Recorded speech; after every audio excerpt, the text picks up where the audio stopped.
Bonjour, on va démarrer. Je suis Catherine Ladouce et coprésidente du collectif contre le sexisme et aussi présidente du Cercle Interrel. Bonjour, je suis Moïra Sauvage, coprésidente d'Ensemble contre le sexisme et vice-présidente du collectif, un autre collectif, Excision, parlons-en. J'espère que vous avez tous votre petit programme qui a été donc distribué. Je voudrais remercier Elisabeth Richard qui est arrivée avec le carton avec tous les programmes. Donc, merci Elisabeth. Alors, écoutez, ici, donc, nous sommes vraiment ravis, au nom du collectif, de vous accueillir. Nous sommes plus de centaines, même de milliers de femmes et d'hommes engagés dans les associations de tous bords, de tout secteur, sport, culture, médias, entreprises, droits reproductifs. Et donc, nous travaillons pour dénoncer le sexisme et surtout trouver des solutions pour l'éradiquer, que ce soit le sexisme le plus ordinaire que nous vivons avec des remarques dans la rue ou à la machine à café pour celles qui sont dans les entreprises et ailleurs, ou alors évidemment le sexisme sous sa forme la plus dramatique que nous combattons évidemment avec les féminicides. Alors notre collectif, c'est la 3e fois qu'il organise une journée, un colloque. Ça fait donc 3 ans que nous existons. Et nos associations, depuis 3 ans, demandent au gouvernement l'instauration d'une journée nationale contre le sexisme. Et c'est pourquoi nous lançons aujourd'hui un appel pour cette journée. Nous vous invitons à le signer, bien sûr, mais aussi à le partager et à le diffuser. Vous pouvez le signer sur change.org. Plus nous serons nombreuses et nombreux, plus nous aurons de chances de faire reculer le sexisme. Merci donc de le relayer, cet appel. Et je vous rappelle aussi les hashtags qui vont s'afficher, les hashtags à utiliser, voilà. Le sexisme tue, Ensemble contre le sexisme et Journée nationale contre le sexisme. Alors cet appel d'ailleurs est sur le Huffington Post, depuis ce matin, je pense, enfin quelques heures. Et donc, en effet, il faut le relier pour qu'on ait le maximum de signatures. Alors, cette année, nous avons aussi, le collectif a beaucoup travaillé. Nous avons une innovation qui sont les podcasts. Parce qu'on s'est dit que c'était fantastique de pouvoir vous parler, évidemment, face à face. Mais ce qui est important, c'est que tout ce contenu qui est produit par les groupes de travail dont vous allez avoir, je dirais, peut-être, évidemment, une vision de ce qui est fait, du travail qui est fait. Il y a aussi, on veut absolument continuer la voie que nous avons notre collectif via des podcasts. Et donc, vous avez ici 4 podcasts qui ont été réalisés. Donc, je vous invite à les écouter avec nos expertes et évidemment à les relire. Ce 5 à 7 est le fruit d'un travail collectif, vous l'avez compris. Donc, nous remercions vivement celles et ceux qui ont travaillé sans relâche pour qu'il ait lieu, pour cette soirée, pour les podcasts. Et nous remercions aussi celles qui vont nous accompagner ce soir. Noémie Delattre, une artiste engagée qui fera l'ouverture de cette soirée. La compagnie Octo. Et bien sûr, Isabelle Motreau, la directrice du journal Cosette, qui va animer notre 5 à 7. Nous en sommes persuadés, c'est vraiment ensemble que nous ferons reculer le sexisme. Ce sexisme qui empêche l'égalité. Et il y a un proverbe africain que j'aime beaucoup et que je n'hésite pas à vous citer une fois de plus. Seul, je vais plus vite, mais ensemble, nous allons plus loin. C'est un très beau poème, Moira. Magnifique. Et d'ailleurs, justement, quand on dit ensemble, là, j'ai oublié de vous le dire au tout début, nous avons donc une personne qui est là, qui est en train de taper nos propos, donc par le système de vélotupie pour toutes les personnes malvoyantes, qui donc pourraient avoir accès à cette information sur le colloque.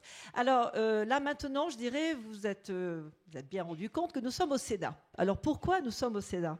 Je crois que c'est en fait un peu un retour aux sources et surtout, je voudrais au nom du collectif remercier toute l'équipe de Laurence Rossignol qui donc a beaucoup travaillé pour l'organisation de ce colloque et en effet remercier Laurence parce que finalement si nous sommes réunis, c'est grâce à elle. Quand elle était ministre en charge des droits des femmes, elle avait eu cette idée d'inviter un certain nombre d'associations qui ne se voyaient pas. Et selon son expression favorite, c'est en fait des associations qui sont chacune en train de travailler, de militer, de s'engager dans leur couloir de nage, mais qui ne se croisaient pas. Et nous avons eu la chance de nous croiser et surtout de nous connaître. C'est vrai qu'entre mon association, le Cercle Interrel, et ton association Excision, parlons-en, je reconnais qu'on n'avait absolument pas de moyens bien de se rencontrer. Différentes façons de travailler. Voilà, et différentes façons de travailler, mais avec un enjeu qui est l'enjeu de dénoncer le sexisme, car c'est la pierre angulaire contre, en effet, qui est source de toutes les inégalités. Alors c'est avec beaucoup d'émotion, au nom du collectif Ensemble le Sexisme, que nous remercions Laurence Rossignol. Nous l'invitons à prendre la parole. Merci Laurence. Merci Laurence.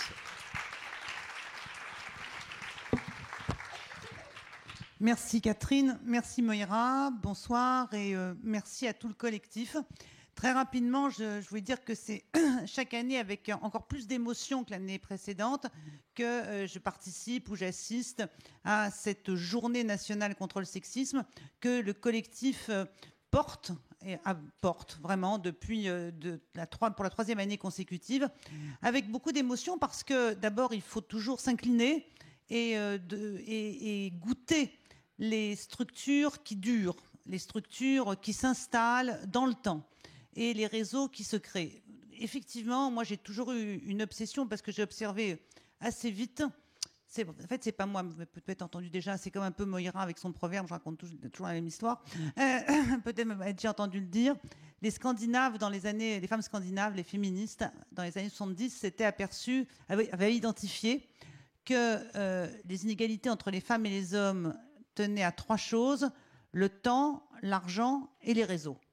Et quand on a du temps, on peut avoir des réseaux. Quand on a des réseaux, on peut avoir de l'argent. Et quand on a l'argent, on peut avoir du temps. Et le temps, l'argent et les réseaux étaient très mal distribués entre les hommes et les femmes. Et les réseaux d'hommes existent. Alors, ils ne se réunissent pas comme ça, comme nous, ce sont des collectifs. Ils souffrent moins, ils suent moins, ils transpirent moins à monter des réunions, faire des podcasts, militer. Ça se fait beaucoup plus naturellement, mais ils sont globalement organisés en réseau. Et donc, les femmes, pour développer ce qui me paraît indispensable dans cette phase actuelle où nous sommes du féminisme, qui est la phase de la sororité, pour porter la sororité, les femmes ont besoin de s'organiser en réseau. C'est ce que fait ce réseau Ensemble contre le sexisme et qui rassemble des femmes qui ne se seraient probablement pas croisées, du moins pas croisées dans des actions communes comme elles le font aujourd'hui et qui continuent de travailler ensemble. Pourquoi une journée nationale contre le sexisme ? Le 25 novembre est la journée de lutte contre les violences faites aux femmes. C'est une journée importante, déterminante dans la lutte contre les violences faites aux femmes. C'est le moment de l'année où tout le monde entend parler des violences, des féminicides, et où les associations peuvent décrire leur travail, leurs besoins. Il y a le 8 mars. Le 8 mars, c'est la journée internationale des droits des femmes. J'ai observé que depuis plusieurs années, elle devient de plus en plus axée sur les questions d'égalité professionnelle. C'est bien, c'est nécessaire aussi de démonter les mécanismes des inégalités professionnelles entre les hommes et les femmes. Mais ce qu'il y a de commun entre les inégalités professionnelles et les violences faites aux femmes, c'est le sexisme. Et le sexisme, il est dans toutes nos actions, bien entendu. Il est la cible de toutes nos actions. Il est avec le patriarcat, la structure des inégalités, des discriminations et des refus des droits des femmes.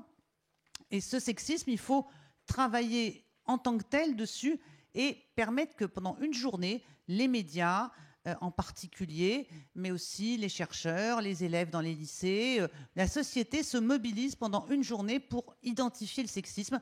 On avait l'habitude de dire, quand on avait fait la campagne Sexisme pas notre genre, rendre visible ce qui est invisible. Ce qui est invisible, c'est à la fois le sexisme, à la fois le travail des femmes, leur participation à la création de richesses, que ce soit des richesses artistiques, domestiques, financières, matérielles, et puis ce qu'elles subissent comme violence et comme discrimination. Donc, une journée nationale contre le sexisme, c'est une journée de la visibilité de la condition des femmes et de ce qui est commun à toutes les femmes.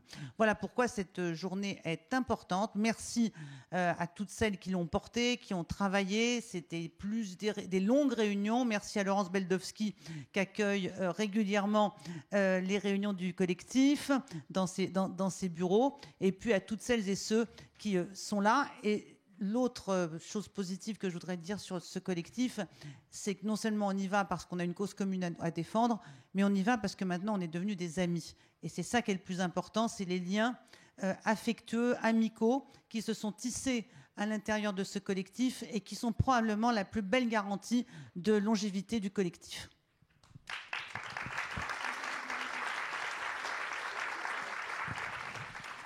J'oublie toujours quelque chose. Que je veux dire, un tout petit truc que j'ai oublié, je profite qu'il y a beaucoup de monde dans la salle. L'association, moi, que je représente dans le collectif, l'Assemblée des femmes, avec toutes les autres, et c'est toujours très, très fluide entre nous, organisera le 6 mars ici, avec le Parlement des écrivaines francophones, qui est une association féministe d'écrivaines francophones, non pas un 5 à 7, ce sera 16h, 20h, avec 2 tables rondes avec des femmes écrivaines autour d'une question: les femmes qui écrivent sont-elles dangereuses? Et donc, je vous invite d'ores et déjà à prendre vos inscriptions pour le 6 mars avec les femmes qui écrivent.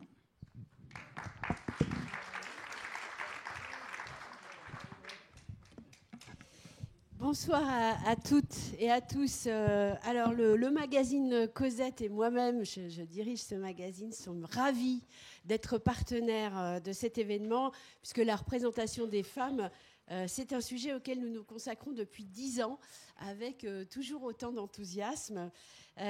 Et pour ouvrir cette soirée, justement, je vous propose de rentrer tout de suite dans le vif du sujet, avant même de voir les travaux de tous les groupes de travail qui se sont penchés sur cette question de la représentation des femmes.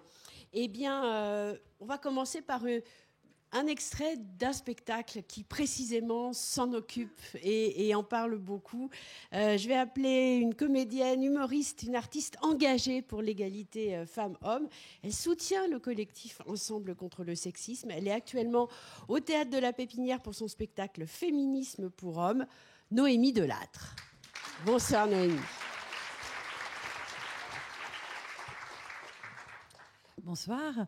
Alors, c'est pas exactement un extrait du spectacle, c'est inspiré de mon spectacle et spécialement à l'intention des responsables du collectif Ensemble contre le sexisme que j'ai écrit ces quelques lignes. Alors, je vais commencer par de la joie, beaucoup de fêtes.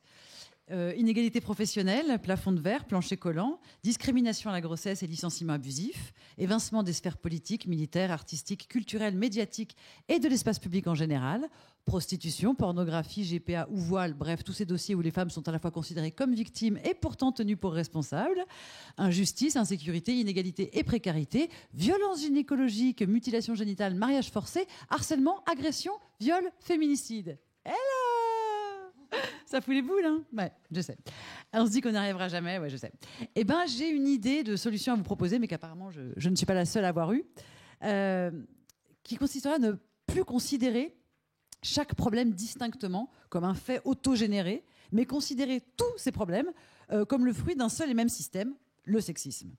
Et en s'attaquant à ce problème, se dire qu'on réglera tous les autres et que ce sera la fête du slip.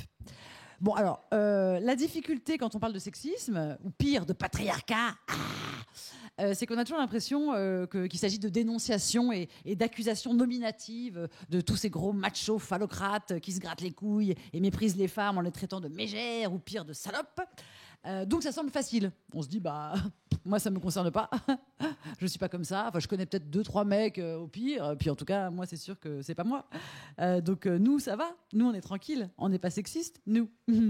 Si bien qu'on se retrouve dans un monde quasiment parfait, avec d'un côté quelques connards patriarcaux isolés et de l'autre côté quelques femmes hystériques antipatriarcales. C'est nous, salut les filles. Et au milieu, l'immense majorité à avoir les fesses propres. Voilà. Donc tout va bien. Il n'y a pas vraiment de problème. Voilà, quelques extrêmes qui se tapent dessus, mais franchement, ça roule. Voilà. Sauf que, évidemment, c'est un petit peu plus compliqué que ça, puisque le sexisme est un système, une mécanique extrêmement bien huilée et mise en place depuis des siècles, qui nous a tous et toutes façonnés. Comment ? Eh bien, déjà en décidant de choisir le sexe comme moyen universel le plus pertinent pour séparer les gens. Voilà. C'est-à-dire qu'on a séparé le groupe en deux groupes, on a séparé le monde en deux groupes, les hommes et les femmes. La série de lapsus est intéressante, j'en parlerai à ma psy. Ceci dit, vous le savez, mesdames, nous sommes toutes des hommes, avec un grand H certes, mais quand même, ça fout un peu les boules.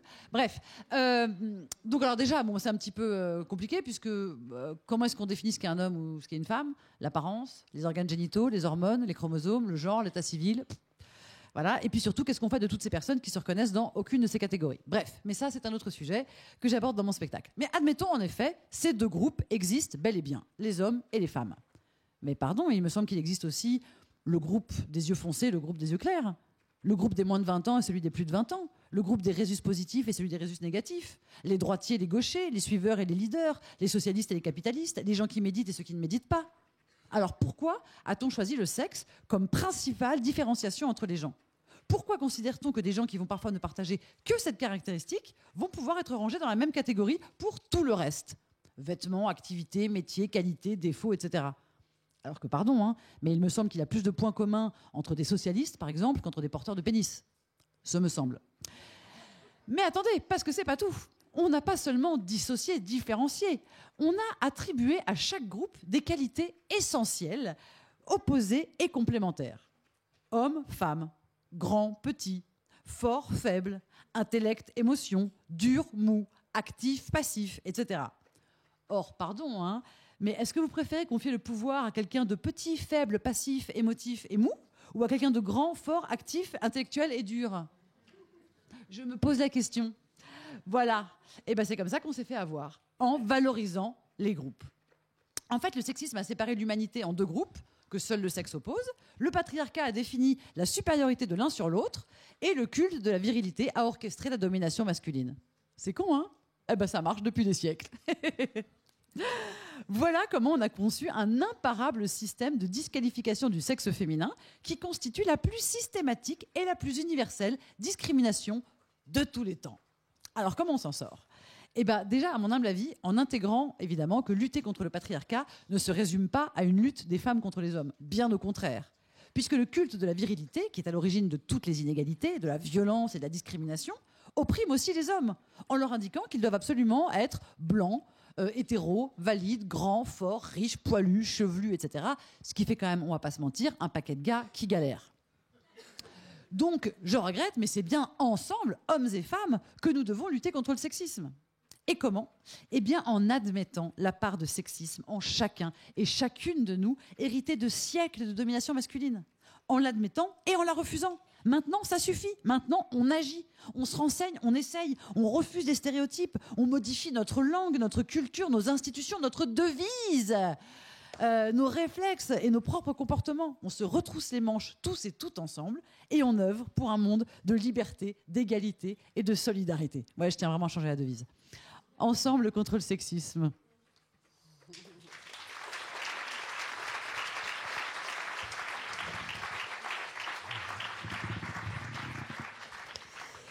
Merci Noémie. Alors, on avait pensé que ce serait peut-être pas mal d'avoir un petit échange justement sur cet engagement, parce que des artistes engagés, il y en a quand même quelques-unes aujourd'hui, mais pas tant que ça, surtout pas des humoristes en fait.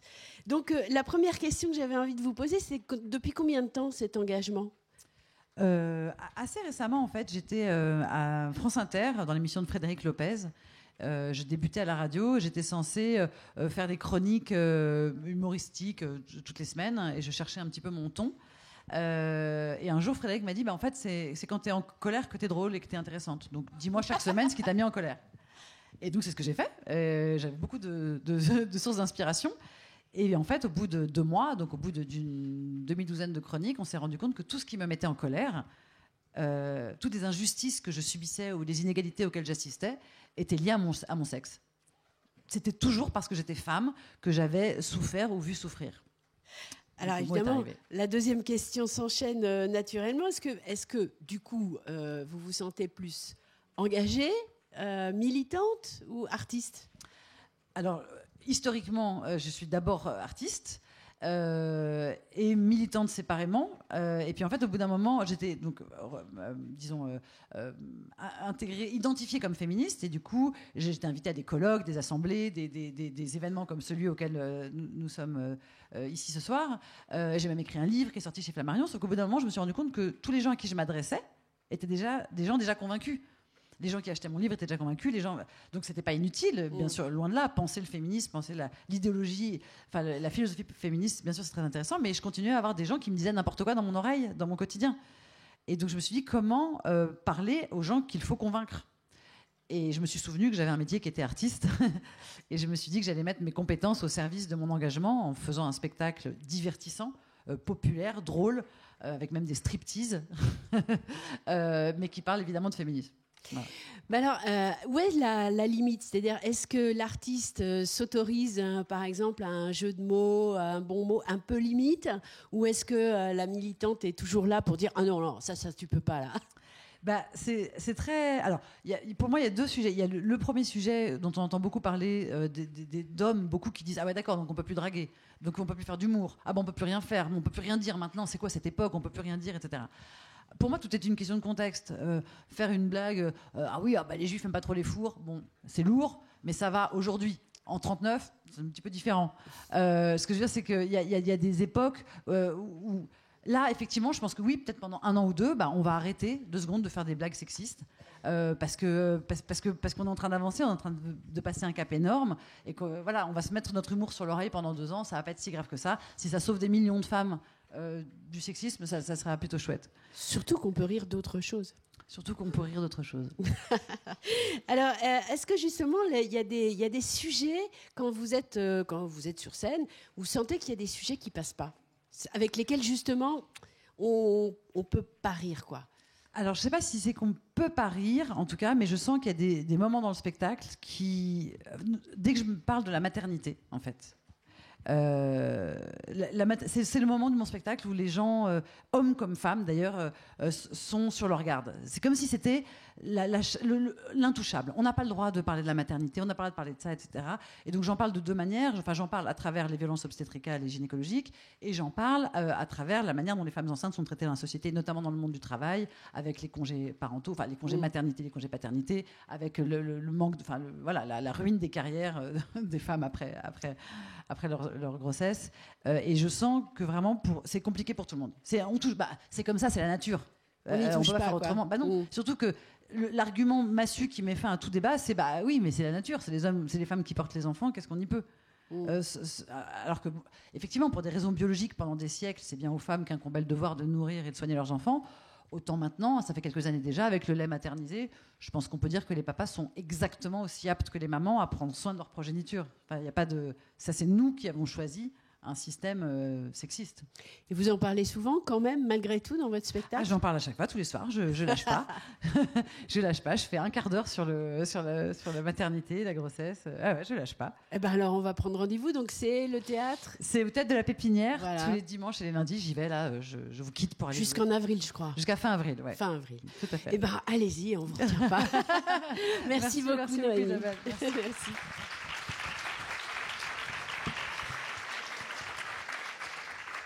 Alors ce soir, donc, nous allons questionner les différentes représentations des femmes dans la société, dans différents domaines, vous allez voir. Et je vous propose de découvrir tout d'abord les contributions du groupe qui a travaillé sur les représentations du corps des femmes.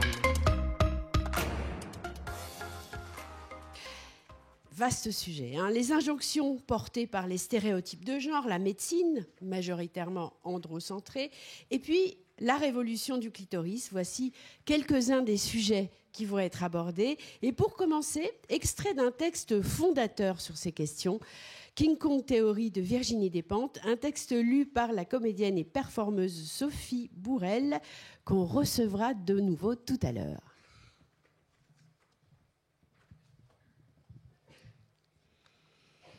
J'écris donc d'ici, de chez les invendus, les tordus, celles qui ont le crâne rasé, celles qui ne savent pas s'habiller, celles qui ont peur de puer, celles qui ont les chicots pourris, celles qui ne savent pas s'y prendre, celles à qui les hommes ne font pas de cadeaux, celles qui baiseraient avec n'importe qui voulant bien d'elles, les grosses putes, les petites salopes, les femmes à chatte toujours sèches, celles qui ont des gros bides, celles qui voudraient être des hommes, celles qui se prennent pour des hommes, celles qui rêvent de faire ardeuses, celles qui n'en ont rien à foutre des mecs mais que leurs copines intéressent, celles qui ont un gros cul, celles qui ont les poils drus et bien noirs et qui ne vont pas se faire épiler, les femmes brutales, bruyantes, celles qui cassent tout sur leur passage, celles qui n'aiment pas les parfumeries, celles qui se mettent du rouge trop rouge, celles qui sont trop mal foutues pour pouvoir se saper comme des chaudasses mais qui en crèvent d'envie,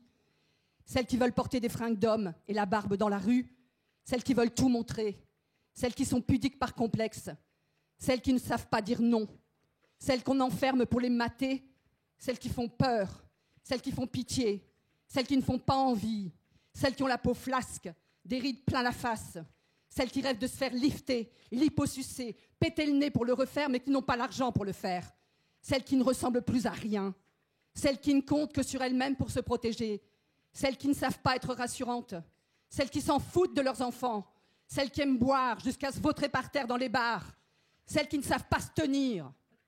Parce que l'idéal de la femme blanche, séduisante mais pas pute, bien mariée mais pas effacée, travaillant mais sans trop réussir pour ne pas écraser son homme, mince mais pas névrosée par la nourriture, restant indéfiniment jeune sans se faire défigurer par les chirurgiens de l'esthétique, maman épanouie mais pas accaparée par les couches et les devoirs d'école, bonne maîtresse de maison mais pas boniche traditionnelle, cultivée mais moins qu'un homme. Cette femme blanche, heureuse, qu'on nous brandit tout le temps sous le nez, celle à laquelle on devrait faire l'effort de ressembler, à part qu'elle a l'air de beaucoup s'emmerder pour pas grand-chose. De toute façon, je ne l'ai jamais croisée, nulle part. Je crois bien qu'elle n'existe pas.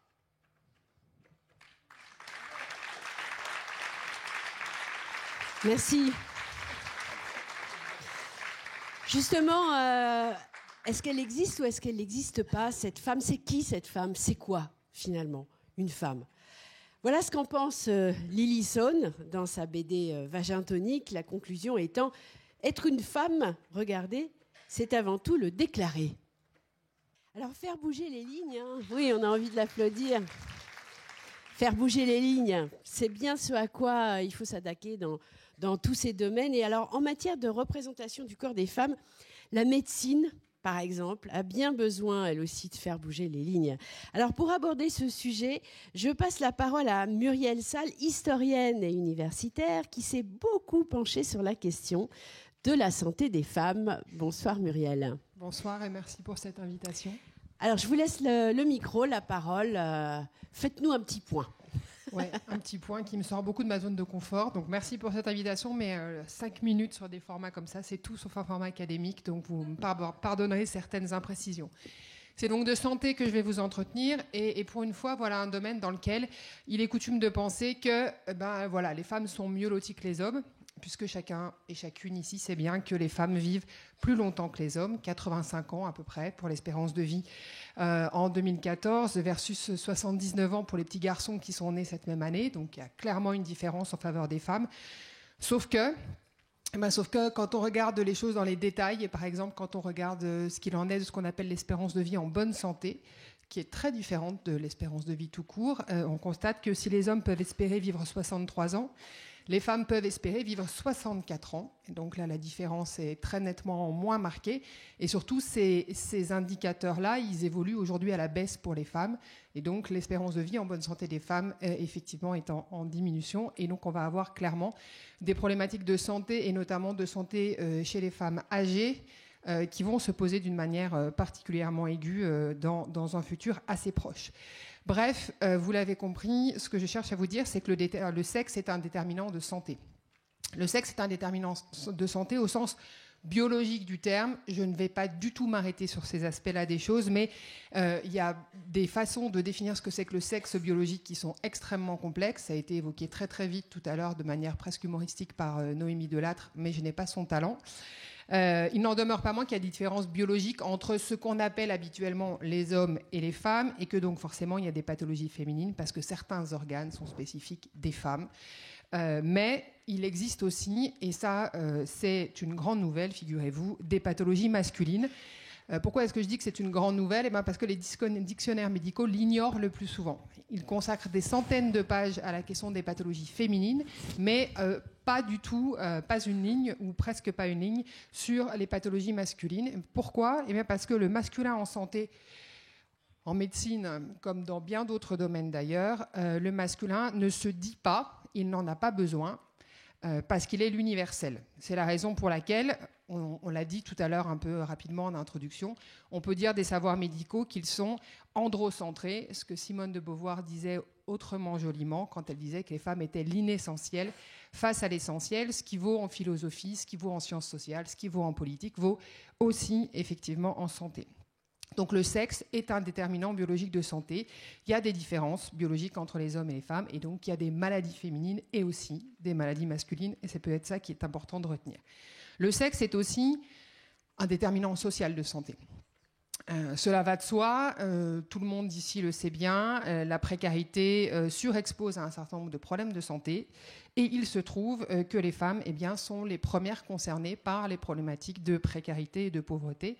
Les débats récents sur, au hasard, la réforme des retraites, par exemple, ont pu être l'occasion de le remettre en lumière d'une manière bien particulière.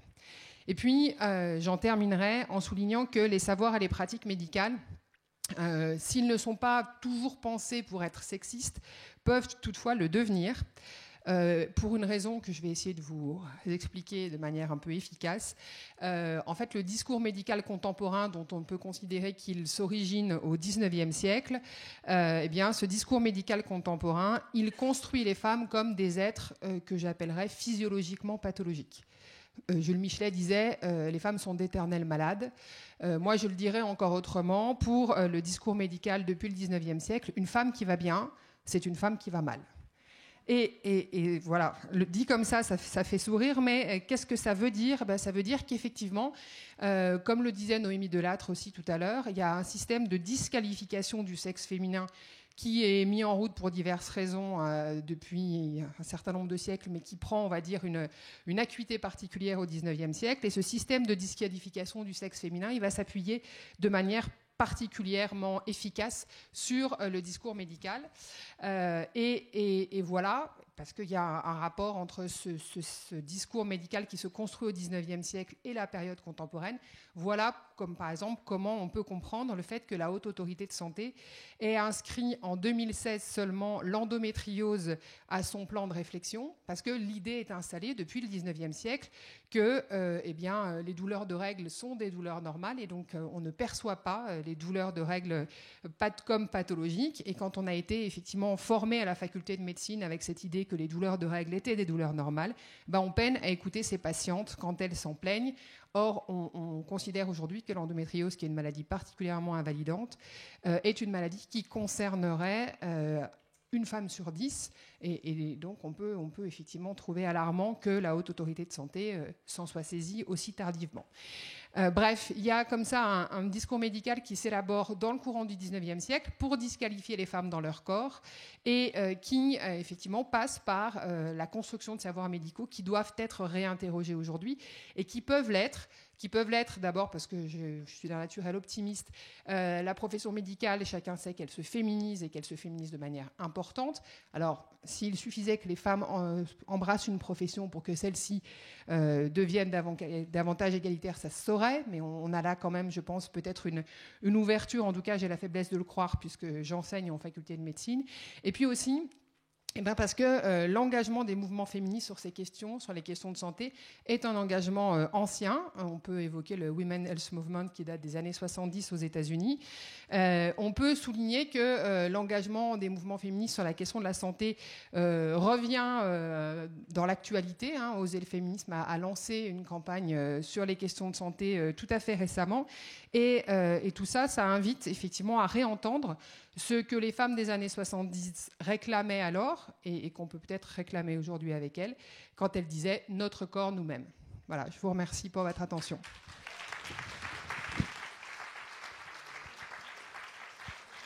Merci beaucoup. Alors justement, on a quelques avancées quand même dans le domaine de la médecine, dans le domaine médical. On peut quand même noter le grand retour du clitoris. On peut quand même saluer sa réapparition après des siècles d'invisibilisation grâce aux féministes d'aujourd'hui qui ont su l'extirper, si j'ose dire, de son néant, du néant où il avait été plongé. Et pour en savoir plus sur cette belle révolution du clitoris, voici quelques mots de Delphine Gardet, historienne de l'intime et sociologue. Les connaissances savantes à propos du corps. Voilà, retrouver le pouvoir d'agir sur sa vie intime et sexuelle. Vous savez qu'on peut effectivement retrouver ce pouvoir, mais on peut aussi s'amuser sur sa vie intime et sexuelle. Et pour vous le prouver, je vais passer la parole à Alix Moujard, une éducatrice spécialisée qui a eu une bonne idée de créer le jeu C'est du cul, dont elle va vous donner les règles tout de suite. Alix, c'est à vous. Est-ce que ça marche? Oui, ça marche. Enchantée, moi je suis Alix Moujard, donc éducatrice auprès d'adolescents et d'adolescentes. Et comme chacun sait, l'amour, mon corps, son corps, la santé sexuelle fait partie des préoccupations des jeunes, donc fait partie des préoccupations des professionnels qui les accompagnent, qui sont là pour les soutenir, pour qu'ils deviennent des adultes heureux et responsables. Bon. Est-ce que la première fois, ça fait mal? C'est une question récurrente dans la tête des jeunes femmes. Et bon, de toute façon, j'y passerai. La première fois, je vais serrer les dents et après, ça ira mieux. Pour les garçons, comme un pansement, un bon coup et ça ira. Ça, c'est les discours qu'on entend sur le terrain. Et moi, en tant que professionnelle bienveillante, je leur ai donc expliqué comment mettre un préservatif. Bon, nos jeunes ont finalement accès à assez peu d'informations en matière de santé sexuelle. Et quand information il y a, on est parfois, souvent, à côté de la plaque. Or, quand on ne sait pas, on peut faire des bêtises. Presque la moitié des violences sexuelles commises sur des mineurs est perpétrée par d'autres mineurs. Méconnaître des informations en santé sexuelle provoque des comportements de violence sexuelle. Hop. Et ça a été mon point de départ pour inventer un outil, plutôt un jeu, pour promouvoir la santé sexuelle auprès des jeunes et pour prévenir les violences sexuelles. Parce que la sexualité, c'est comme tout, ça s'apprend. Et parler du plaisir, c'est parler du consentement. Ça s'appelle donc Séducu, séduction, Q, s'éduquer, les choses sont claires, et il a été créé par et pour les jeunes. C'est un escape game où les joueurs vont choisir un même personnage, donc là vous en avez plusieurs, et on va choisir un second personnage qu'on va essayer de draguer, de séduire. C'est une vraie mise en expérimentation, une simulation. Et pour le séduire, on a plusieurs possibilités. On va par exemple pouvoir lui dire « Je me demandais, ton père il n'est pas militaire parce que t'es une bombe ».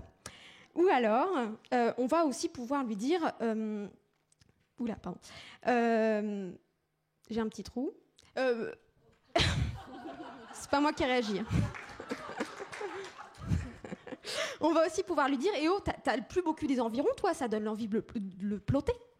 Si par exemple on avait choisi Max comme personnage, je vais vous spoiler la suite, Max n'aurait pas du tout aimé qu'on lui parle comme ça. Et les joueurs vont pouvoir continuer, s'ils le souhaitent, en disant le classique « Oh c'est bon, fais pas ta timide ». Et là, il va y avoir une carte stop qui va arriver, qui va stopper la partie, et là on a cadré. Et on a expliqué très concrètement aux jeunes la différence entre la séduction, la drague et le harcèlement sexuel.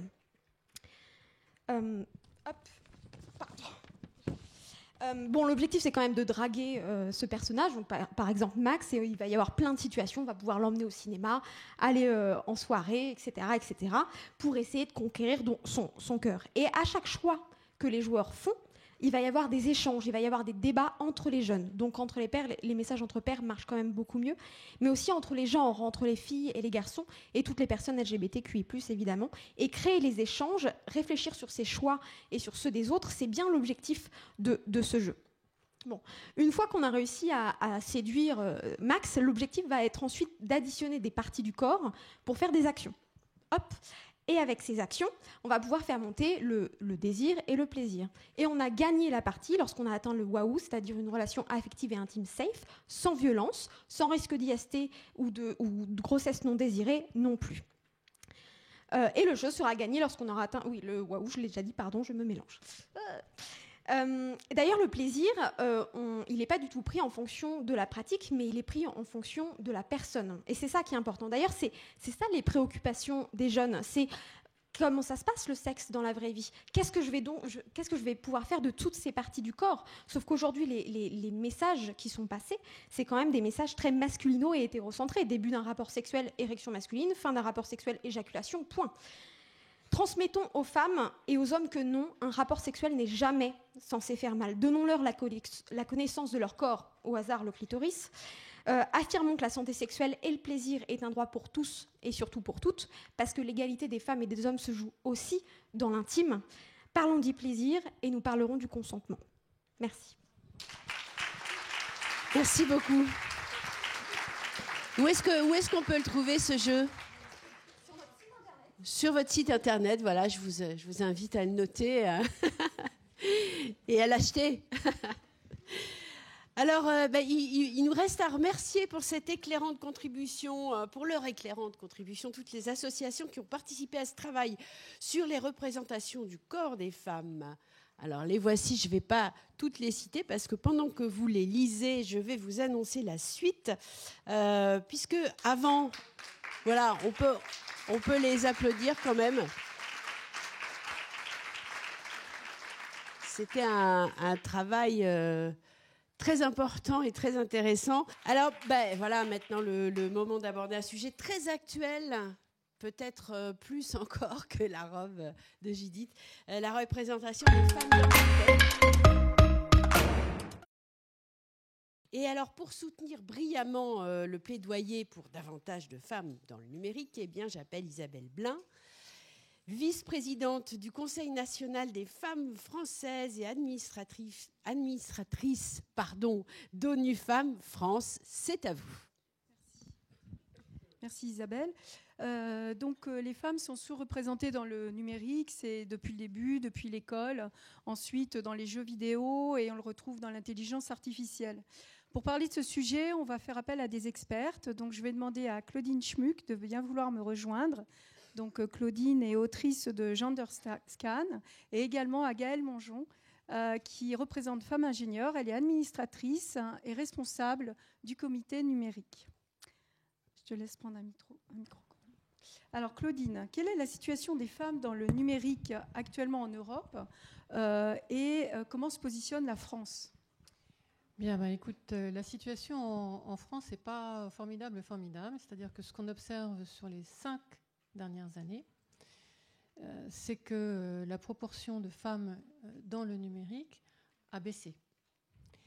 Et dans le même temps, alors ça c'est quelque chose qui n'est pas tout à fait nouveau, on sait que traditionnellement les femmes sont plutôt minoritaires dans ce secteur. C'est hélas un triste constat qu'on fait depuis une vingtaine d'années. Mais ce qui est nouveau, ce qui s'est passé en Europe, c'est que durant ces mêmes 5 années, il y a eu une augmentation de la proportion de femmes dans les formations du numérique.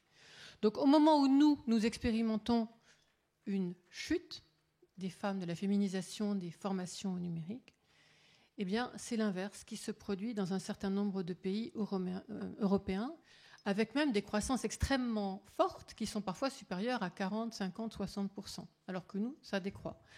Donc, premier constat, on est en train de décrocher en France, la mixité est en train de décrocher dans ces métiers, ce qui est vraiment extrêmement dommage parce que ça veut dire que des femmes sont en train de se priver d'opportunités dans ces métiers et qu'elles ne peuvent pas contribuer à part égale à inventer demain, à inventer les technologies d'avenir. Absolument. Je crois qu'il y a une slide d'ailleurs qui résume un peu les propos. Et comment expliquer cette situation en retrait de la France donc, par rapport au reste de l'Europe, plus concrètement ? En fait, ce qu'on observe, c'est qu'en France, les stéréotypes sont assez... la prégnance des stéréotypes est très forte. Ça se traduit, par exemple, quand on regarde les résultats de l'enquête de l'OCDE, PISA. Tous les ans, PISA, enfin pas tous les ans, tous les 3-4 ans, PISA fait une enquête auprès des jeunes de 15 à 16 ans. Et on leur demande globalement un certain nombre de choses, dont évaluer leurs compétences dans des domaines scientifiques ou techniques, enfin dans d'autres domaines aussi, mais en l'occurrence, ce qui nous intéresse maintenant, c'est les domaines scientifiques et techniques. Et on leur pose des questions de ce type avec un distinguo. Dans un contexte scolaire, si vous aviez à résoudre ce problème, vous vous évaluez comment ? Et puis d'autre part, dans la vie de tous les jours, si vous aviez ce type de problème ou ce type de situation à affronter, comment est-ce que vous résoudriez ces problèmes ? Eh bien, ce qui est frappant, c'est que dans un environnement scolaire, la confiance que les filles ont en elles est beaucoup moins bonne. C'est-à-dire qu'on a un confidence gap qui est beaucoup plus élevé en France que dans d'autres pays d'Europe. Donc ça, c'est un fait marquant qui nous différencie des autres. Les autres éléments qui peuvent expliquer ce manque de confiance qu'on constate à l'école, c'est les préjugés très fortement ancrés chez les parents. Et là, il y a des études qui ont été conduites et qui sont conduites par l'ADEP, la Direction des études et de la prévision, ministère de l'Éducation nationale, où on voit un décrochage, mais très impressionnant, entre la 3e et la seconde. C'est-à-dire qu'à niveau égal, les gamines qui ont un même niveau que les garçons, on va les dissuader 2 fois plus souvent de choisir ce qu'on appelait jusqu'à récemment les enseignements d'exploration scientifique. Voilà. Donc la prégnance des stéréotypes en France est très très forte et se traduit par un manque de confiance. À ça, faut quand même ajouter un autre élément qui est quand même pas totalement neutre, qui est le fait qu'il y a clairement un un élément quand même de sexisme et de machisme assez prononcé dans les environnements et dans les technologies du numérique, malgré tout. Et donc, quelles sont les actions à mener, en fait ? Les actions à mener, c'est de montrer, comment dirais-je, aux jeunes filles qu'elles ont des atouts en elles. Donc, en fait, c'était simplement pour... Cette opération, elle a une spécificité. C'est qu'on a des gamines de toute la France qui sont chefs d'équipe et qui présentent des innovations technologiques. Et ces gamines, elles sont tellement passionnées par ce qu'elles font, parce qu'on leur demande de nous présenter des projets d'innovation citoyens, utiles à tous, qu'elles font la démonstration du fait que quand on a conscience du sens de ce que l'on poursuit, eh bien, on oublie tous ces stéréotypes, on les bouleverse, on les pulvérise sans aucune difficulté. Et sur les actions à conduire, en fait, il se trouve que dans le colloque de l'an dernier, le 24 janvier dernier, donc deuxième colloque de CLS, j'avais animé toute une série d'ateliers sur la problématique des femmes dans le numérique. Et on avait fait une proposition qui était justement de dire, bon, il y a tellement de choses qui se font, ça ne s'additionne pas, ça se soustrait les uns aux autres parce qu'il n'y a pas de synergie. Essayons de faire une cartographie. Et je suis très contente parce que cette initiative, elle est en train de voir le jour. Elle va être portée par Salwa Toko, qui peut-être pourra vous en toucher un mot tout à l'heure. Elle est portée par le Conseil national du numérique. Et donc ça, je pense que c'est un élément de réponse aux problèmes qu'on observe aujourd'hui. Tout à fait. Merci beaucoup, Claudine. Alors Gaëlle, qu'est-ce qui se passe dans les écoles d'ingénieurs en France ? Bonsoir à toutes et à tous. C'est bon, ça marche. Alors le constat, c'est qu'en fait, les filles réussissent en général mieux que les garçons scolairement jusqu'au lycée. Mais malgré tout, depuis 2013, la féminisation des écoles d'ingénieurs stagne. On est à peu près à 28%. Et en fait, on subit toujours un certain nombre de stéréotypes. Donc là, on en a pas mal parlé depuis le début de la soirée, mais qui sont portés par l'école, qui sont portés par la famille, par les jouets, par l'image des médias. On manque aussi de rôle modèle dans les métiers d'ingénieurs qui puissent inspirer les jeunes filles.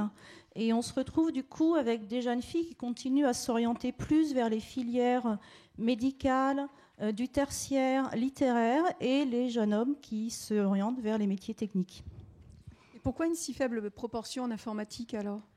Alors, on a effectivement un déficit encore plus important dans les écoles du numérique, puisqu'on passe de 28% de femmes, enfin de jeunes femmes, à 10% dans les écoles du numérique, alors que c'est une filière qui a de l'avenir. Et là, le stéréotype qu'on subit fortement, c'est l'image du geek, solitaire, associable, pas toujours très propre, alors qu'on est très très loin de la vraie vie dans le monde de l'entreprise où on travaille en équipe et où c'est pas tout à fait ça. Donc là, c'est les rôles modèles aussi qui nous manquent. Et c'est un endroit aussi où les femmes sont peu représentées ? Alors c'est aussi un endroit dans ces filières-là où les femmes sont peu représentées et les femmes se heurtent à un plafond de verre. De façon générale, les ingénieurs en entreprise et sont peu représentés du coup dans les postes de management et les instances de direction. Et alors comment on voit positivement, comment ça peut évoluer alors ? Alors, il faut qu'on fasse quelque chose parce que sans action volontariste, pour atteindre en fait la parité dans les ingénieurs, il faudrait attendre un siècle. On trouve que c'est un petit peu long. Heureusement, il y a une prise de conscience depuis quelque temps, un certain nombre d'actions qui sont menées par les associations, par les cercles de femmes en entreprise, par les entreprises, par les collectivités et pas l'État, pour favoriser le développement des filières scientifiques auprès des jeunes filles.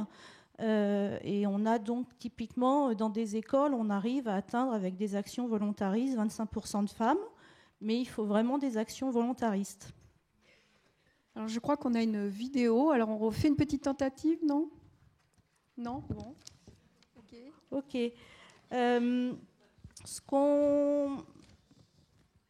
Pardon, j'avais perdu le fil, mais ça va revenir.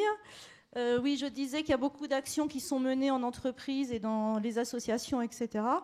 Et typiquement, donc, dans le collectif Ensemble contre le sexisme, nous sommes un certain nombre d'associations à être engagées en ce sens. Alors là, je vais lire pour ne pas les oublier. Si j'en oublie, désolé.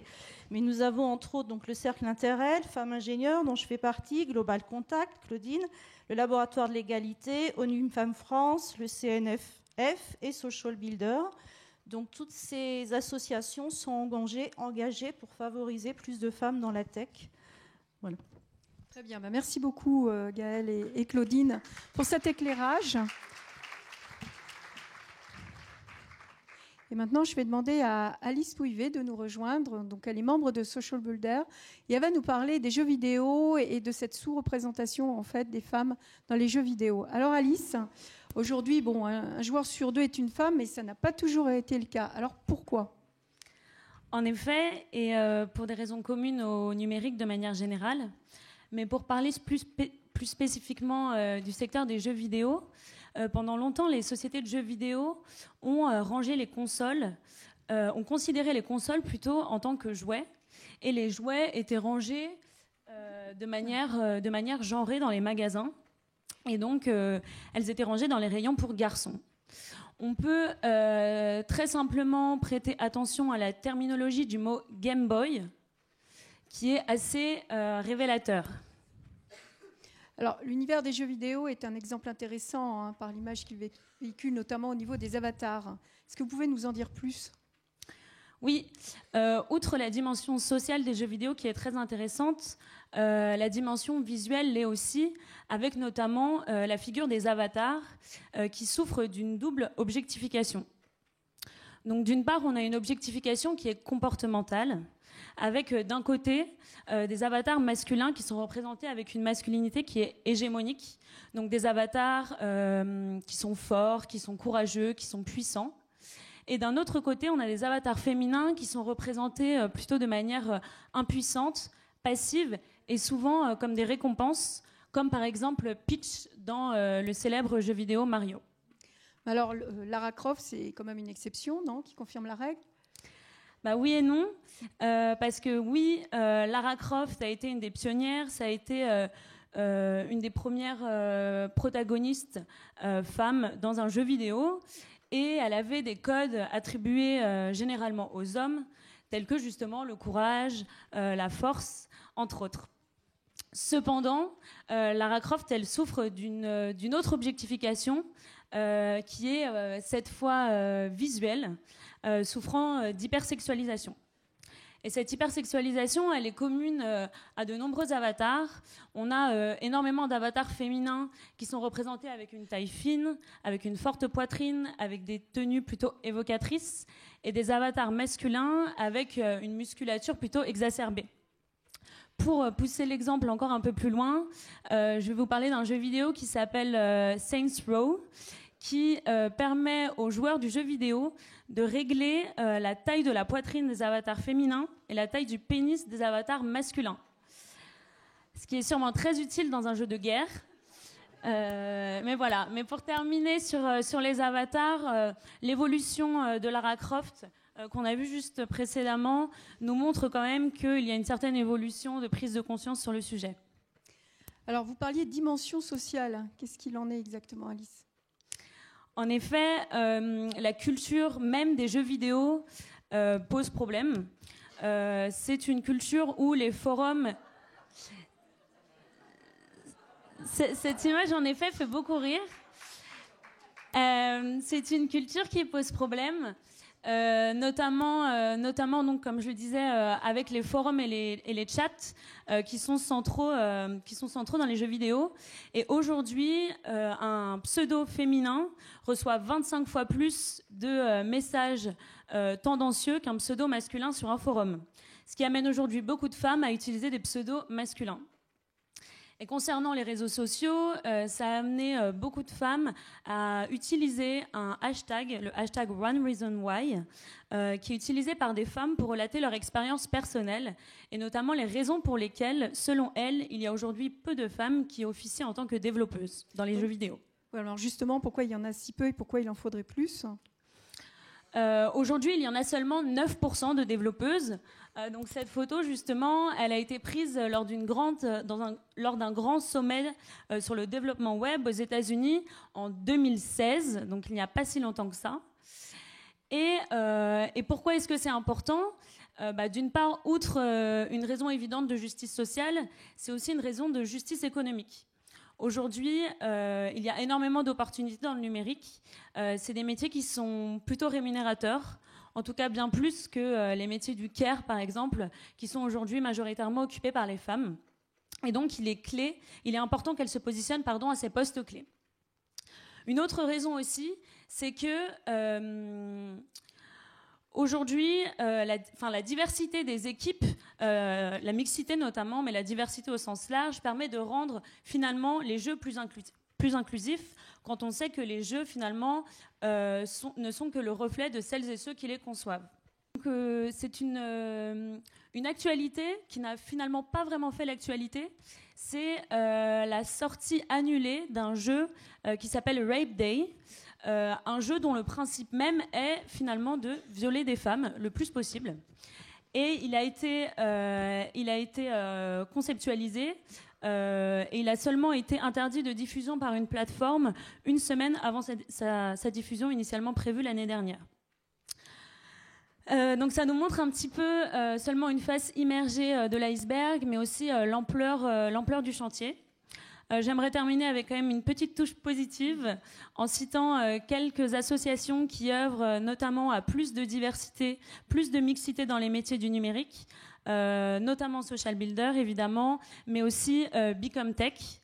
Et enfin une dernière association, Women in Games, qui œuvre plus spécifiquement à plus de mixité dans les jeux vidéo, en travaillant notamment auprès des jeunes filles, mais aussi auprès de l'industrie. Merci beaucoup. Merci beaucoup Alice pour cet éclairage. Alors je vous propose maintenant de passer à l'intelligence artificielle avec une experte, Corinne Hirsch, vice-présidente du laboratoire de l'égalité. Donc Corinne, où on en est en fait sur l'intelligence artificielle à la date d'aujourd'hui ? Bonjour tout le monde. Non, je ne suis pas experte de l'intelligence artificielle justement, mais au laboratoire de l'égalité, on a décidé de s'y intéresser parce qu'on sentait bien qu'il y avait une boîte noire qu'on essaye de nous vendre comme quelque chose de très très très technique, mais finalement l'intelligence artificielle c'est un peu plus simple que ça.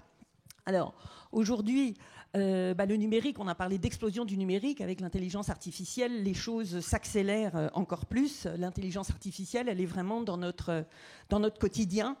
Elle est dans notre quotidien. Alors j'ai une petite image. Il y a une petite image, Aline, si tu peux. Elle est dans notre quotidien. Il faut vraiment être conscient qu'elle est dans tous les moments de notre vie quotidienne, dans la détection des cancers, donc dans tout ce qui est médical, dans ce qui est les voitures autonomes. Et donc les voitures autonomes, c'est le futur de notre mobilité. Tout ce qui est aussi lié au monde du travail, la sélection des candidates en école, en entreprise, et puis dans le domaine juridique. Donc ça couvre vraiment tous les domaines, et donc on avait l'espoir, avec un nouvel outil, que forcément ça allait être plus égalitaire, parce que la science étant théoriquement neutre, on avait cet espoir. Et puis en fait on s'est rendu compte que l'intelligence artificielle, elle a des petits côtés macho. Alors j'en ai parlé dans un post hier, et alors il y a reçu plein de commentaires. Mais comment pouvez-vous dire que l'intelligence artificielle est machiste ? Donc ce sont des hommes qui ont écrit ces commentaires, mais c'est quand même une certaine réalité. Et donc tu peux nous en dire plus sur les algorithmes ? En fait, ce qui se passe, c'est qu'il y a deux dimensions. L'intelligence artificielle, en fait, c'est un langage, c'est du code, c'est comme une écriture. Donc finalement, comme c'est une écriture, c'est maîtrisé par des humains. Et donc, comme c'est maîtrisé, on peut agir dessus. Mais de l'autre côté, à 95%, et vous l'avez vu avec l'image des geeks des jeux vidéo, dans le monde du code et de l'écriture de l'intelligence artificielle, à 95%, ce sont des hommes. Je ne dis absolument pas que 95% des hommes sont machos et que volontairement, ils mettent des inégalités femmes-hommes dans leurs algorithmes. Mais ils sont porteurs, comme nous le sommes tous et toutes, de stéréotypes, et peut-être un peu plus, et en tout cas, peut-être pas conscience comme l'ont peut-être davantage les femmes, des inégalités entre les femmes et les hommes. Donc d'abord, tout ce qui concerne l'écriture des algorithmes. Et puis de l'autre côté, les algorithmes, ils se nourrissent de données. En fait, l'intelligence artificielle, c'est juste qu'on a des plus gros programmes qui peuvent se nourrir plus facilement d'énormes données, de chiffres. Or, ces bases de données, elles représentent la réalité passée ou la réalité d'aujourd'hui. Et la réalité, dans ces bases de données, c'est que dans ces bases de données, il y a toutes les inégalités statistiques dont on vous parle et dont on nous parle quotidiennement. Donc, si on nourrit les algorithmes à partir de bases de données inégalitaires sans prendre un certain nombre de précautions, l'intelligence artificielle va recracher des inégalités. Et c'est l'alerte qu'on donne, qu'on est en train, en fait, avec l'intelligence artificielle, d'encoder les inégalités. Je vous donne des exemples. Logiciel de traduction, traduire doctor, traduire nurse. L'avantage de l'anglais, c'est que c'est a priori neutre. Et bien, comme l'intelligence artificielle se nourrit de tout un tas d'autres traductions qui traduisent doctor par un médecin et nurse par une infirmière, le Google Traducteur a passé son temps à faire comme ça, jusqu'à ce que quelqu'une alerte et que Google Traduction se dise on va faire différemment et on va corriger l'intelligence artificielle, on va lui demander justement de ne pas reproduire les stéréotypes. Donc la bonne nouvelle, c'est qu'il y a de l'espoir. Voilà, quand on découvre ces inégalités, l'intelligence artificielle elle-même peut les corriger. Alors, je crois que tu avais prévu en image une petite vidéo. Je ne sais pas, Aline, on essaye ou pas? Ouais, c'est... Bon, on passe. Alors, selon vous, Corinne, Non, on ne teste pas. On la met à la fin, les vidéos. Corinne, selon toi, qu'est-ce qu'il est urgent de faire là maintenant? Oui, en fait, ce qu'il faut être concret maintenant. C'est que, et là vous l'avez dit, évidemment, augmenter le pourcentage de femmes dans les métiers du numérique, c'est essentiel. Mais le problème, c'est que ça, c'est du temps long. Et on a eu un peu une frustration. Le rapport Villani, lorsque le rapport Villani a conclu sur l'intelligence artificielle, pour ce qui concernait les inégalités femmes-hommes, la conclusion était, en tout cas c'est ce que les médias en ont principalement repris, il faudrait installer des cours de code informatique dans les écoles maternelles. Oui, bien sûr, c'est utile, mais ça va produire dans 30 ans. Dans 30 ans, et on n'a pas le temps. C'est maintenant que l'intelligence artificielle est en train vraiment d'encoder les inégalités. Donc, travailler sur les bases de données, déjà les observer, se poser la question, est-ce que dans les bases de données, il y a des inégalités? S'il y en a, réfléchir, analyser, les corriger, les redresser, ou en tout cas demander à l'algorithme de les corriger. Ensuite, dans les algorithmes, insuffler de l'égalité lorsque c'est possible. Et puis surtout, au bout, à la sortie, tester son intelligence artificielle. C'est-à-dire que observer qu'est-ce qu'elle produit. Observer d'un point de vue sexué, qu'est-ce qui se passe femme-homme, regarder s'il y a des inégalités et corriger. Et vraiment, si, c'est Apple Card, donc un logiciel qui, aux États-Unis, offre des crédits en fonction d'un certain nombre de données qu'on lui met. Et ben, c'est un couple qui s'est amusé, à partir des mêmes données financières du couple, de demander une ligne de crédit pour madame et une ligne de crédit pour monsieur. Et ben, l'intelligence artificielle a offert à monsieur 10 fois plus de crédit qu'à madame. Ce couple a alerté, a mis le sujet sur les réseaux sociaux et Apple a changé son intelligence artificielle pour que ça ne se reproduise pas. Donc on a de l'espoir. On a de l'espoir que l'intelligence artificielle, elle soit un peu plus intelligente que juste ces associations. Et je vous promets que dans les associations d'images, on a vraiment ce genre de stéréotypes. Donc en gros, former, sensibiliser, c'est essentiel. Au laboratoire de l'égalité, on a publié... Vous avez sorti un livre, là, tout à fait. Voilà, préfacé par Cédric Villani, justement. Qui résume tout ça. Donc, n'hésitez pas, ça ne coûte pas cher, c'est 7 €. C'est comme un que sais-je de l'égalité. Et vous avez toutes les informations dessus. Et puis, on travaille sur un pacte pour une intelligence artificielle non sexiste avec un collectif d'une 40aine d'associations. Certaines sont présentes dans la salle. Certaines sont présentes. On travaille ensemble pour élaborer des propositions concrètes pour que on puisse garantir une intelligence artificielle sans sexisme. Et puis, écoutez, pour résumer, les 3 séquences, on a un film qui va peut-être marcher.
Donc ce film, il a été réalisé à l'occasion de la sortie du livre. Nous, on a la conviction que vraiment, on peut utiliser l'intelligence artificielle pour faire progresser l'égalité entre les femmes et les hommes, à condition vraiment de lancer l'alerte et de s'en préoccuper.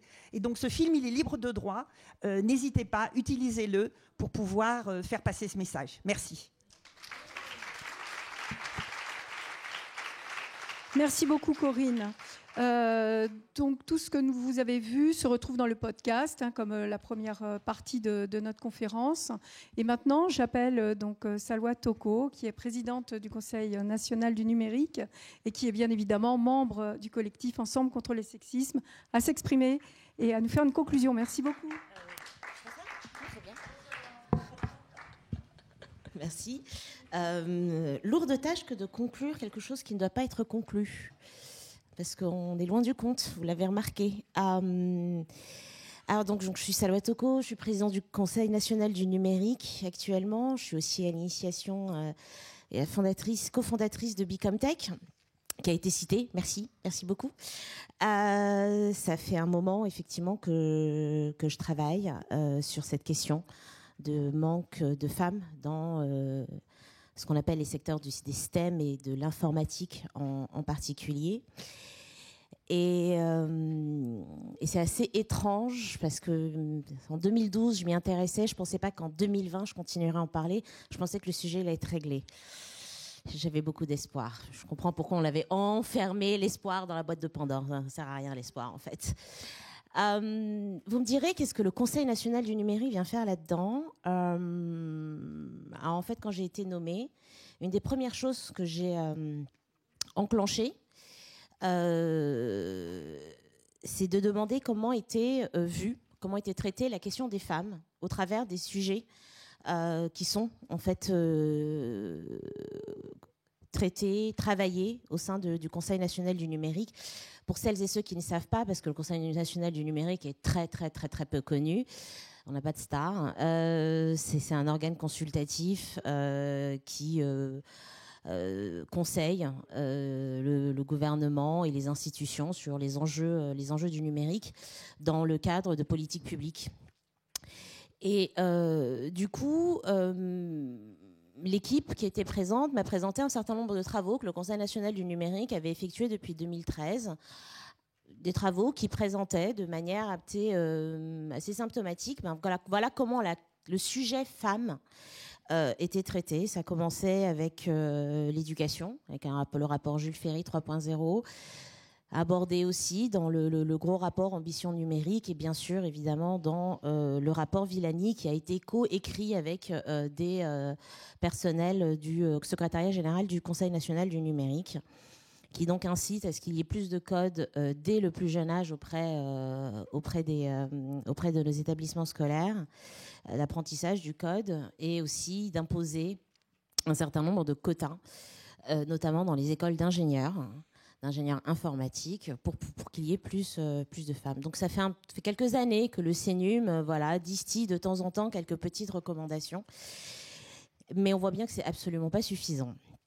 Et c'est tellement pas suffisant que j'ai décidé de monter une commission genre et numérique, que je souhaite être permanente. Alors pour l'instant, tant que je suis encore présidente de ce conseil, elle est permanente, donc j'espère que mon successeur ou ma successeur continuera, si c'est pas moi qui me succède à moi-même. Ouais, on sait jamais. Continuera en fait ce travail, parce que sur tous les groupes de travail qui sont actuellement menés depuis septembre 2018 au sein du Conseil national du numérique, tous les groupes de travail portent un regard particulier sur la question des femmes, sur l'environnement. Dans la feuille de route environnement qu'on va dévoiler d'ici quelques semaines, il y a tout un volet sur la problématique climat, femmes, environnement, santé. Sur la question de la santé principalement également. On va avoir un rapport qui va être édité. On va éditer la semaine prochaine un rapport sur l'accessibilité, où aussi, là, la question des femmes est regardée. Sur chacun des travaux que nous menons, parce que j'ai monté cette commission, je demande à ce qu'un regard attentif soit porté sur comment est traité le sujet femme, parce que le sujet femme n'est pas un sujet anecdotique. Le sujet femme est plus important en nombre sur cette planète. Donc les femmes ne sont pas la diversité, ce sont les hommes qui sont la diversité.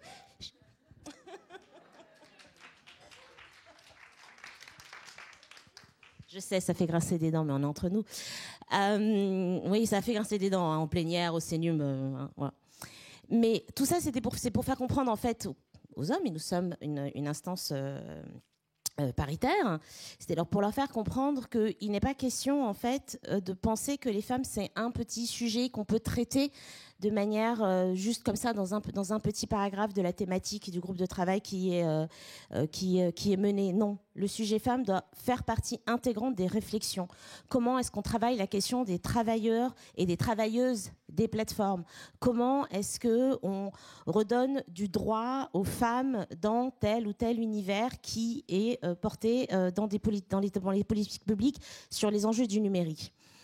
Et un des gros travaux qu'on est en train de mener, et je sais que c'est grâce à Claudine qu'on a décidé de se lancer là-dedans, c'est d'identifier une cartographie, de créer en fait une cartographie à l'échelle nationale de l'ensemble des actions qui sont menées aujourd'hui en France, pas uniquement en Île-de-France, parce qu'on avait tendance à se cantonner beaucoup à l'Île-de-France, en France sur toutes les initiatives qui sont portées, soit par le tissu associatif, soit en lien avec l'éducation nationale ou pas, soit avec des entreprises, toutes les initiatives qui sont portées pour créer cet engouement pour chez les jeunes filles sur le numérique, créer cette appétence, donner distiller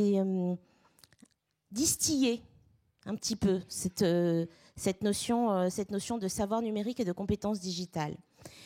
Eh bien, figurez-vous que quand on a commencé ce travail dans notre petit coin, Claudine et moi, on ne pensait pas que ça allait rencontrer en fait un écho.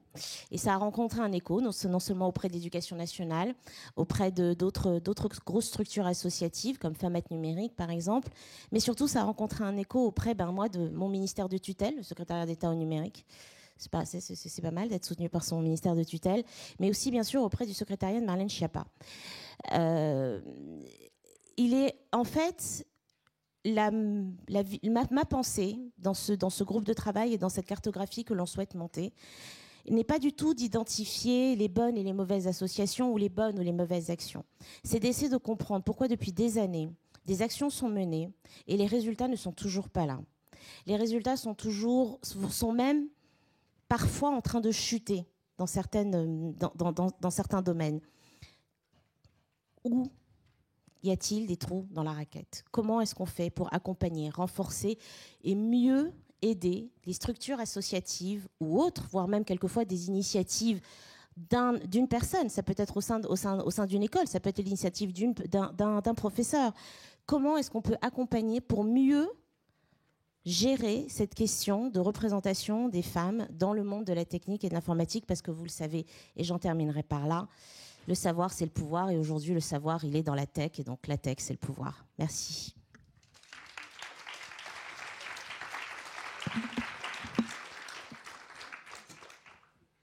Alors, je crois qu'il faut remercier les personnes du groupe qui s'est intéressé à la représentation des femmes dans la tech. Normalement, voilà, on peut les applaudir.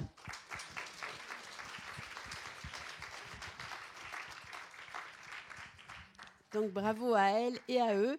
Et on va passer maintenant au troisième volet de cette approche des représentations des femmes avec le module langage et image.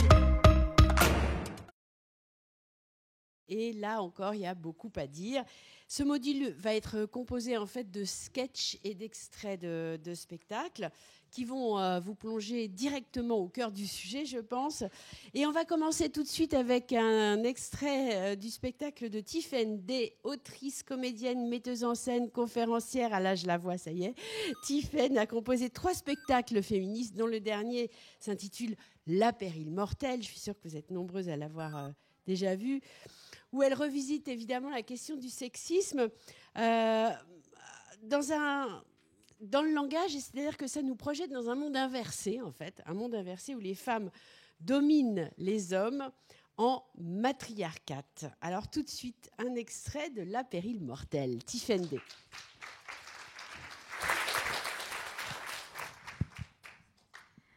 Bonjour à toutes.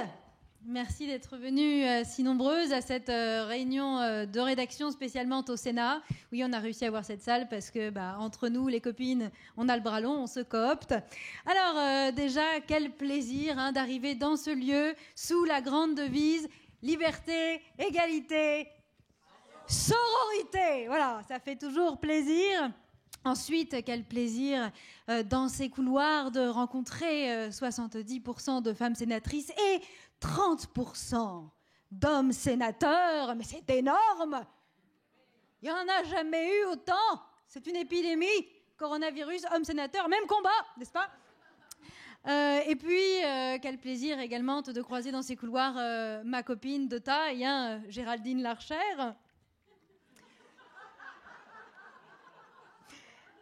Cette mauvaise langue. Présidente du Sénat. Voilà. Comment, mon petit damoiseau, il y a un damoiseau qui essaie de parler, c'est toujours amusante. Comment vous vous appelez? Grégoire. Si, crois-moi, tu t'appelles Grégoire. Qu'est-ce que tu dis, Grégoire? Que, en fait, il n'y a jamais eu d'homme président du Sénat? Peut-être. Ni de la République, éventuellement. Ni de l'Assemblée nationale. Alors, à ce sujet, quand même, mon amie, Madame Ferrand, lorsqu'elle a été élue présidente de l'Assemblée nationale, je vous rappelle quand même qu'elle s'est excusée de ne pas être un homme, ce qui nous a beaucoup fait rire, nous les copines. Les copains, moins. Mais bon, vous savez ce que c'est. Ils n'ont pas d'humour. Bien sûr. Puis, en fait, depuis près de 200 ans, en fait, à chaque fois, on choisit la personne la plus compétente, et voilà.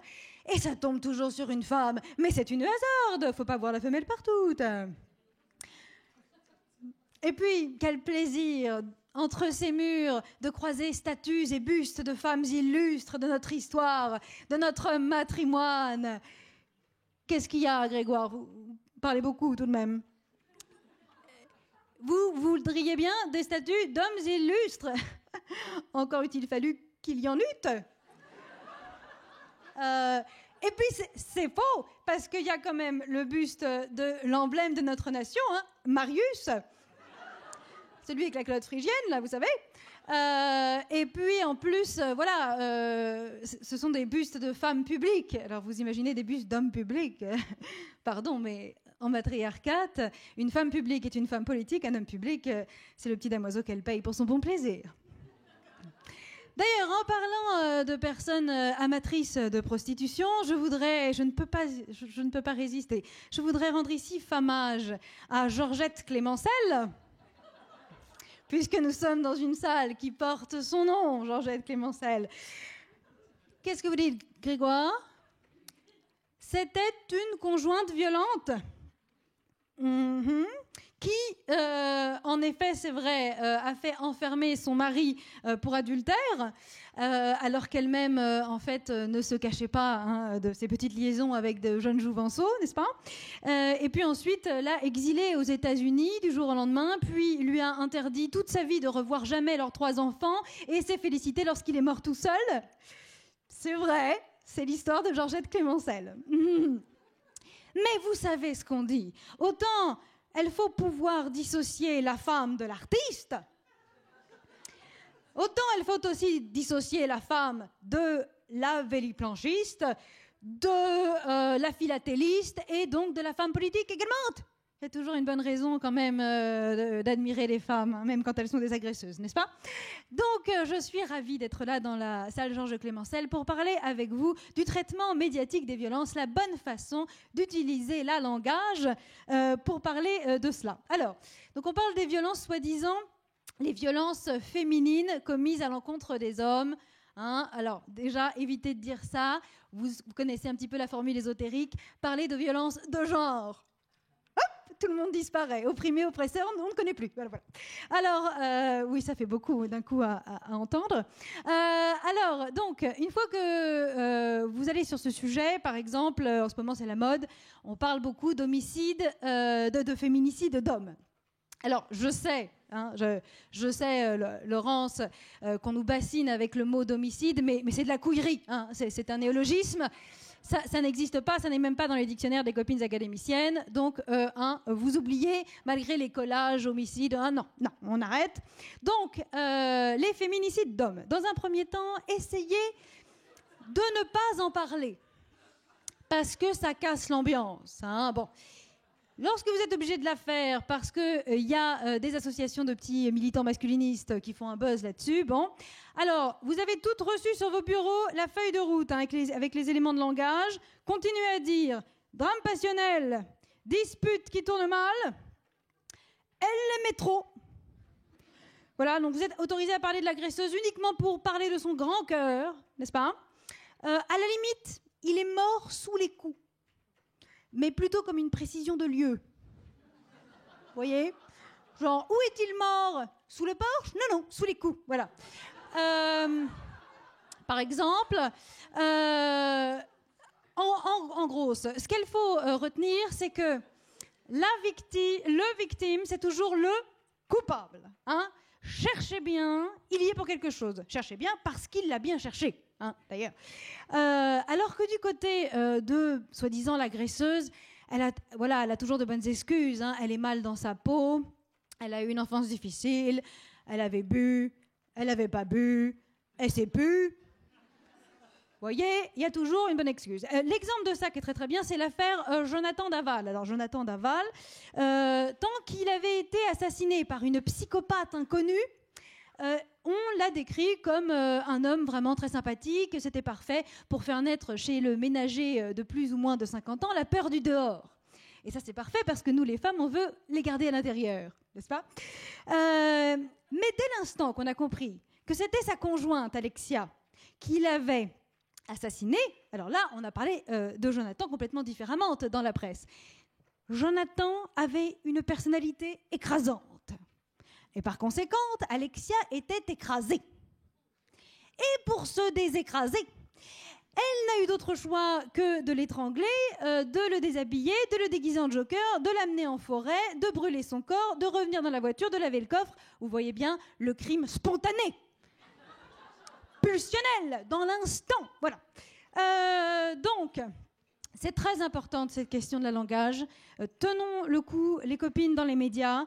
Parce que le jour où les hommes se rendront compte que les femmes, en fait, dans ce monde-là, sont responsables de plus de 90% des violences commises, quelles qu'elles soient, le jour où, pour parodier un militant masculiniste, matérialiste, radical, Christian Delphin, le jour où ils comprennent que c'est nous, l'ennemi principal, le jour où ils comprennent que ce ne sont pas plein d'histoires individuelles, mais un système matriarcal, mais on est dans la merde. Heureusement, on leur a même pas communiqué le mot de fraternité. Le mot de fraternité est un secret entre nous, comme ça ils ne peuvent pas s'organiser, etc. Alors, pour continuer sur cette question-là, tout à l'heure, nous allons accueillir mon amie, la reine de l'Académie, de l'Académie Croûte aussi, l'immortelle, la sereine, la calme, la très très calme, Aline Finkielkraut. À tout à l'heure.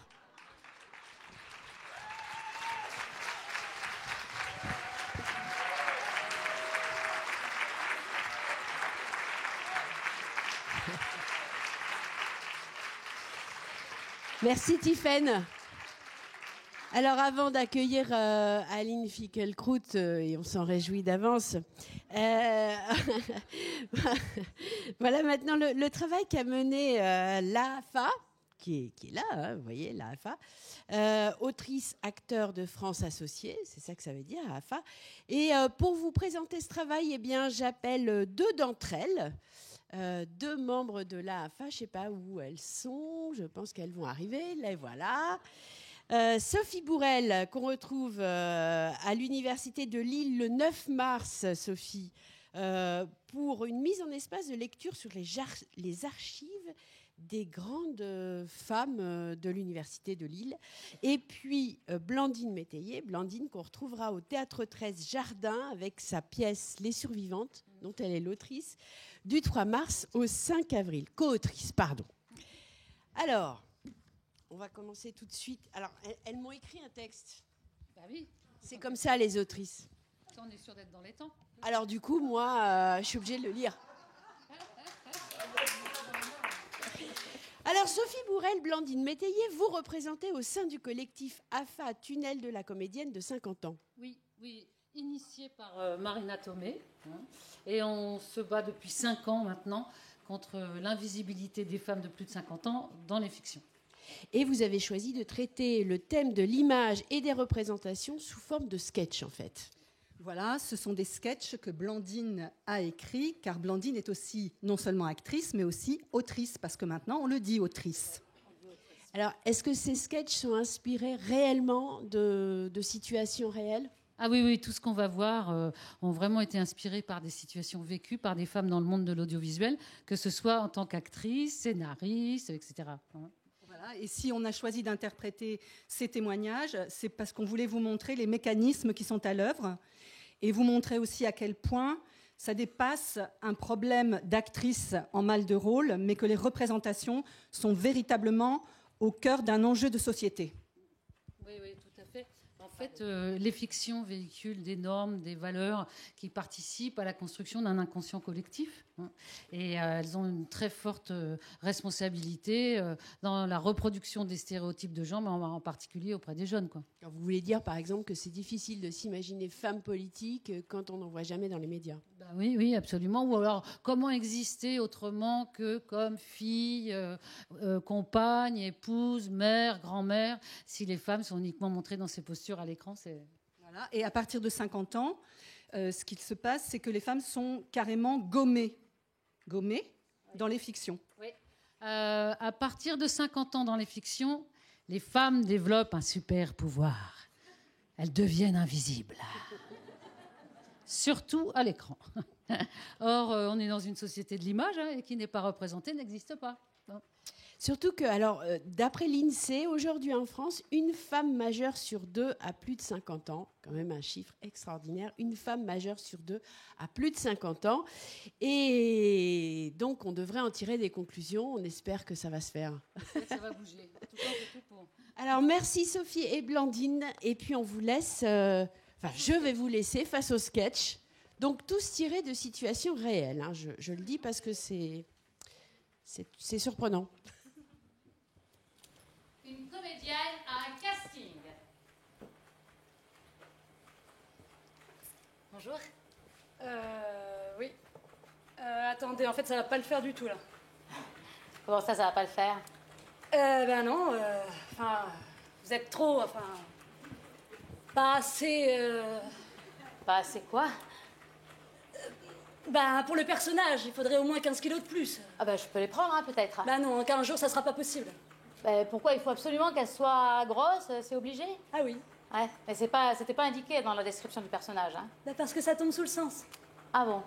Ben oui, à 50 ou 60 ans, les femmes sont pas comme vous. Elles sont beaucoup plus... enveloppées. Ah. Eh ben non. Bon, merci, au revoir. Merci, ouais. Bon, suivante, s'il vous plaît, suivante. Deuxième sketch, une journaliste sur un tournage. Je suis actuellement sur le tournage du film Les Infidèles 2 avec l'acteur principal.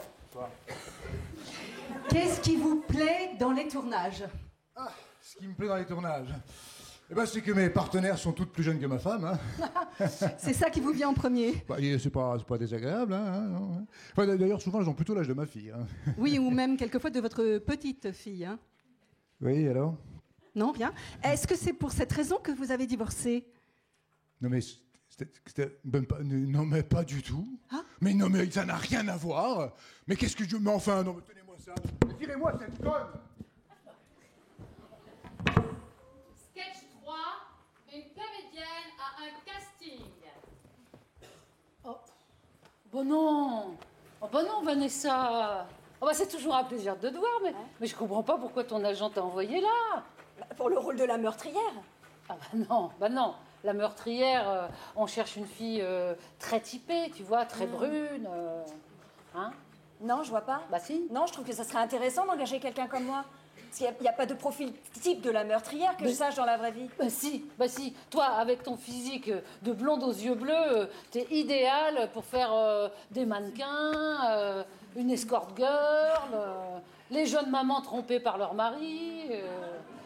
Qu'est-ce que tu pleures bien dans les films. Ouais, ça on me le demande tout le temps. Donc en fait, si je suis ton raisonnement, je serais absolument pas crédible si je voulais être inspectrice de police ou juge, par exemple. Ah bah non, on n'y croirait pas. Ah non, c'est sûr. C'est drôle parce qu'avant d'être comédienne, j'ai fait 4 ans de droit. Ouais. Je me destinais à être juge.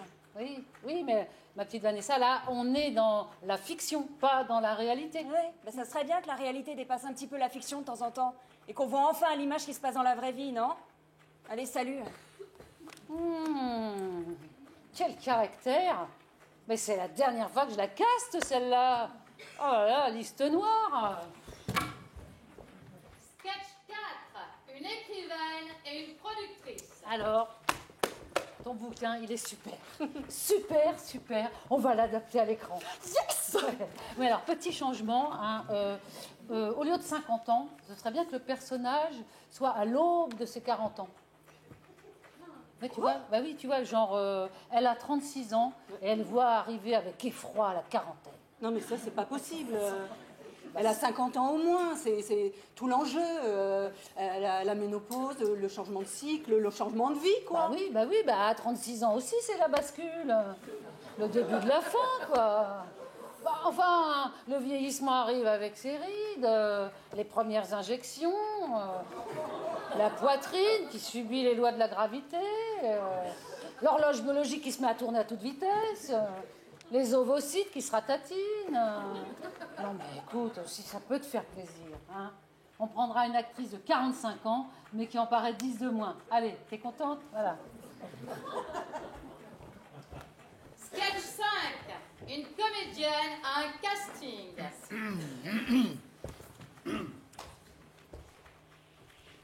Suivante! Oui! Mais c'est pas la peine de hurler comme ça, hein. J'entends très bien et la salle d'attente est juste à côté. Ouais. Bonjour. Bonjour. Vous êtes trompé de casting, non? Ah non, je crois pas, non. J'ai été convoquée pour une pub pour un appareil auditif. C'est bien ici? Oui, mais... Ah oui. Oui, mais vous attendez une femme avec des beaux cheveux blancs, ridés mais filmants, hein, avec de jolis pattes doigts au coin des yeux et habillée en bleu ciel ou en violet, c'est ça? Oui. Ouais, c'est ça. Sauf que ça, c'est une femme de 75 ans. Et vous avez casté des actrices de 50. Ah bah si, la salle d'attente en est pleine. Alors, regardez-moi bien. Une femme de 50 ans, c'est ça. Dans la vie, je me déplace encore à pied.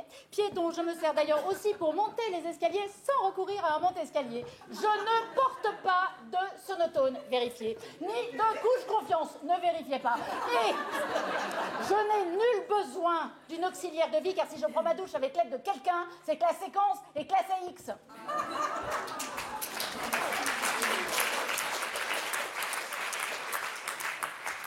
Sketch 6, sur un tournage pendant une pause café.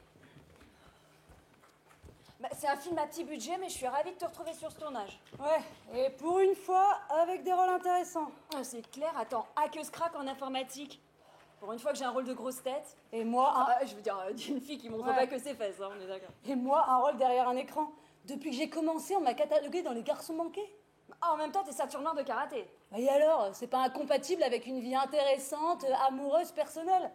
Dans la vie, les filles qui font des sports extrêmes et qui ont une vie riche et variée, il y en a plein. Hein. Mais non, moi, à chaque fois, c'est tu sautes par la fenêtre, tu poursuis le mec et tu lui en colles plein la gueule.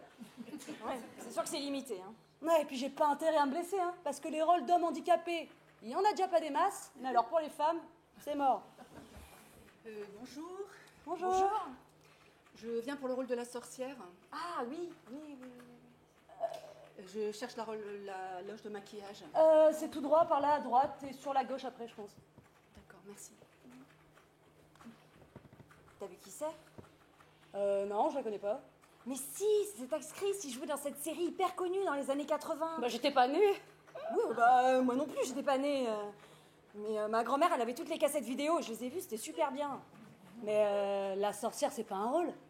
Non, c'est clair, elle apparaît 3 secondes à l'écran et ensuite elle se désintègre. Oh, la pauvre, c'est dur. Hein. Tu m'étonnes, 3 heures de maquillage pour une figuration. Eh, tu sais quoi? Faut vraiment qu'on se grouille d'être connu, hein, parce que passer 50 ans, c'est fini, hein. Y a plus de rôle. Ouais, sauf si t'es une star. Ouais, bah ça... Allez, viens. Sketch 7, en interview télé.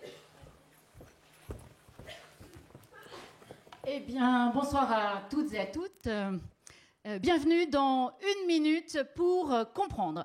Ce soir, rencontre flash avec une comédienne pas comme les autres, Martine Darrier.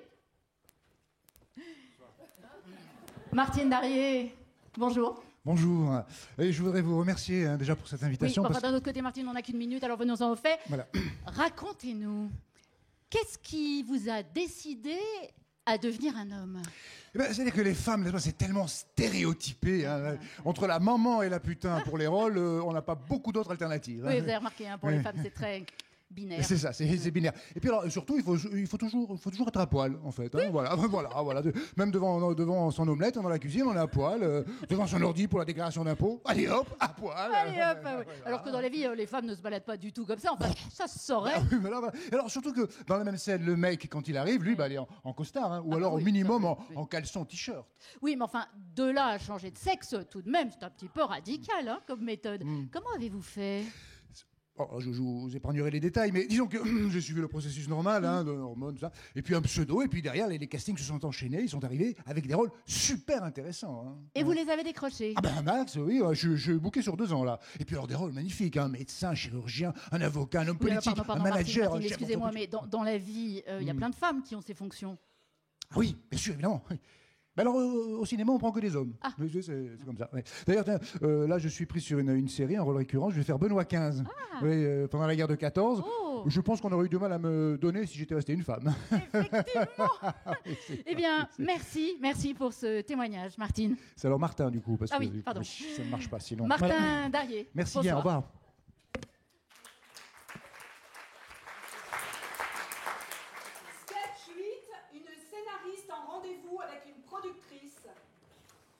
Ah, écoute, alors là, ton concept de série, ta Bible, non mais vraiment beau travail. Bah écoute, merci. C'est vraiment, tout y est pour faire un succès. Hein. Ça nous intéresse beaucoup. Hein. Bah c'est génial. Ah non, 3 générations de femmes qui vivent sous le même toit, mais c'est top.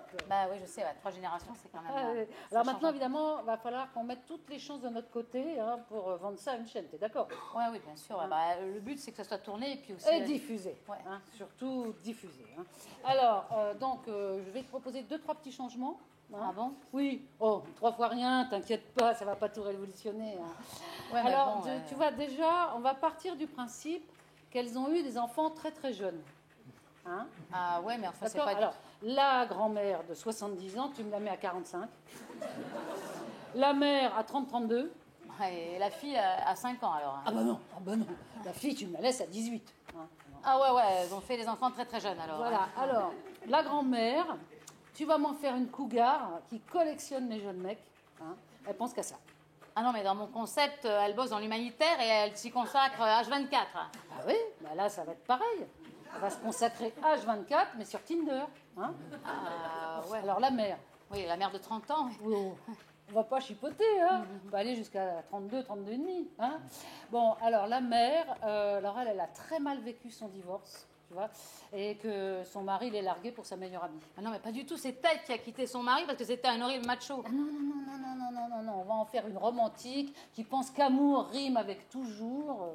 À chaque épisode, elle croit avoir trouvé le prince charmant et bim, elle se prend l'autobus dans la tronche. Ah non, enfin, c'est pas du tout ce que j'ai... Et la fille, très important, la fille, elle est très soucieuse de son image.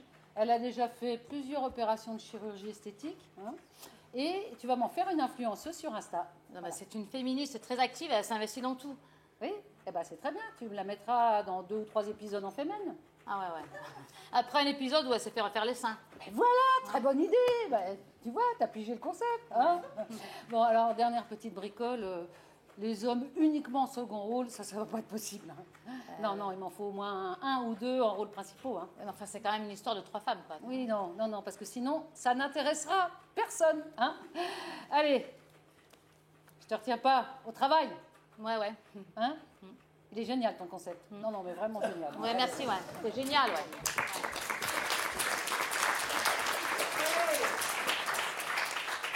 Avec les comédiens, actrices et acteurs de l'AFA. Actrice-acteur de France Associée, Sylvie Guichenuy.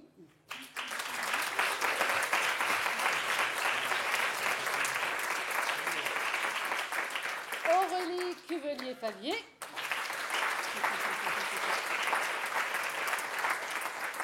Karine Ventalon.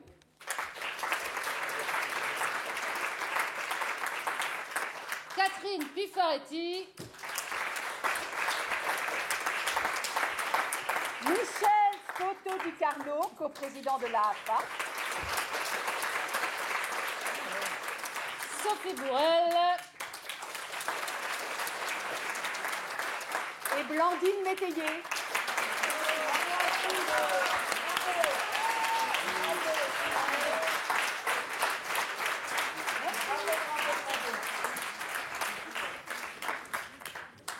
Et je vous propose pour conclure ce module consacré à la représentation des femmes dans les images et le langage, qu'on retrouve Tiffany et bien sûr celle qu'on attend toutes, Aline Finkielkraut, que je vois revêtir ses atours les plus magnifiques. Êtes-vous prête, ma chère? Oui. Donc elle arrive, mes petits poulets. La voici.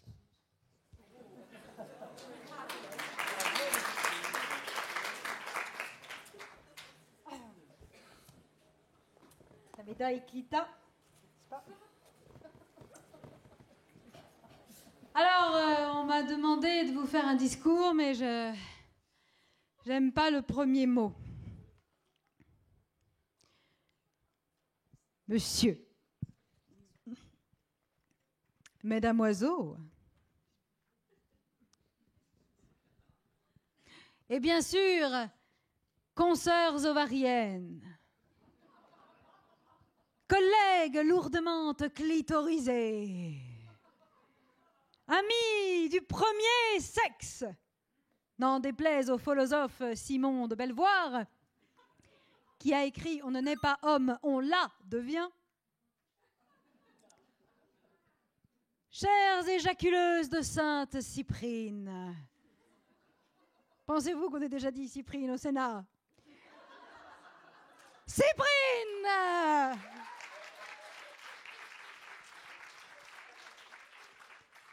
Fière combattante des batailles utérines qui déversaient sur la terre les rivières pourpres, les torrents bruns, les fleuves d'opale, ces flots épais et odorants qui nous honorent. Et je veux saluer ici celles d'entre vous qui arborent fièrement les peintures menstruelles, ayant passé sur vos visages, comme c'est de coutume, vos doigts écarlates trempés de nos belles menstrues. Croyez-vous qu'on ait déjà dit menstrues au Sénat? Afin que l'on puisse reconnaître au premier regard les dignes soldats qui affrontent bravement cette partie du mois et qui ont droit ainsi au respect éternel de la société, qui trouvera sa quintessence dans la ménopause, âge vénéré qui nous trouve plus fortes et plus belles que jamais, mesdames.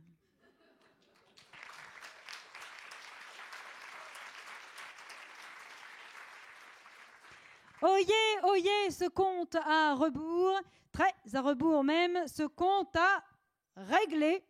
Régler, saigner, petite métaphore menstruelle, commandite de la meilleure goutte. Je vous la conseille en début d'intervention sénatoriale, ça fait toujours sa petite effette. Bon, hein? Ça te fait de l'effette, Grégoire. De toute façon, dès qu'on leur parle de menstrues, ils n'en peuvent plus, alors. Bref, comme disait Pépine. Elle était une fois dans un pays non mais tellement lointain, quoi, nommé la matriarcate, une cardinale à la robe rouge. Et si ça se trouve, cette cardinale, c'était la plus grande ennemie du monarque à qui nous devons ce palais du Luxembourg, c'est-à-dire Marius de Médicis, n'est-ce pas? Bon. La couleur si rouge de cette robe de cardinal était certainement due à l'exhibition aux quatre coins cardinaux, justement, d'où son nom, de ses abondantes, éminentes menstruations, et c'est ainsi qu'on l'appelait Votre Éminence.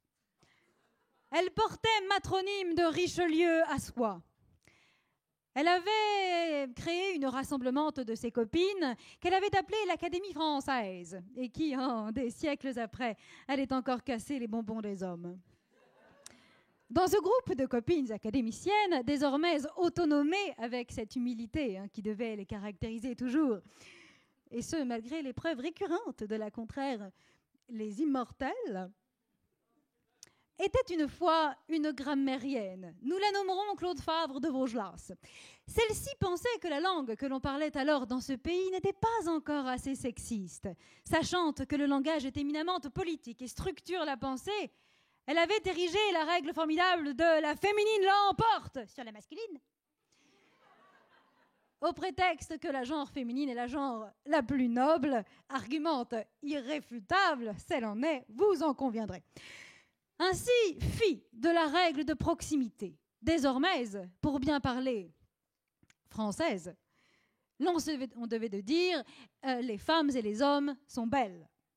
Ainsi fit de la règle de majorité, oh la démocratie, désormais l'on devait dire la reine Louise XIV et les 10 000 courtisans de son harem sont assises. Suivant cette même règle, l'on pouvait dire également les 10 000 courtisans du harem de Louise XIV et sa chaise percée sont usagés et ES. Bon. Ainsi, la genre féminine, genre des femmes, fut également décrétée genre neutre. L'on pourrait croire, comme cela de prime abord, que cette dernière décision n'eut que peu d'incidence. Bien à la contraire. Suite à cette règle, l'on imposa que les adverbes, participes passés avec l'auxiliaire avoir et autres participes présentes, deviendraient invariables, neutres.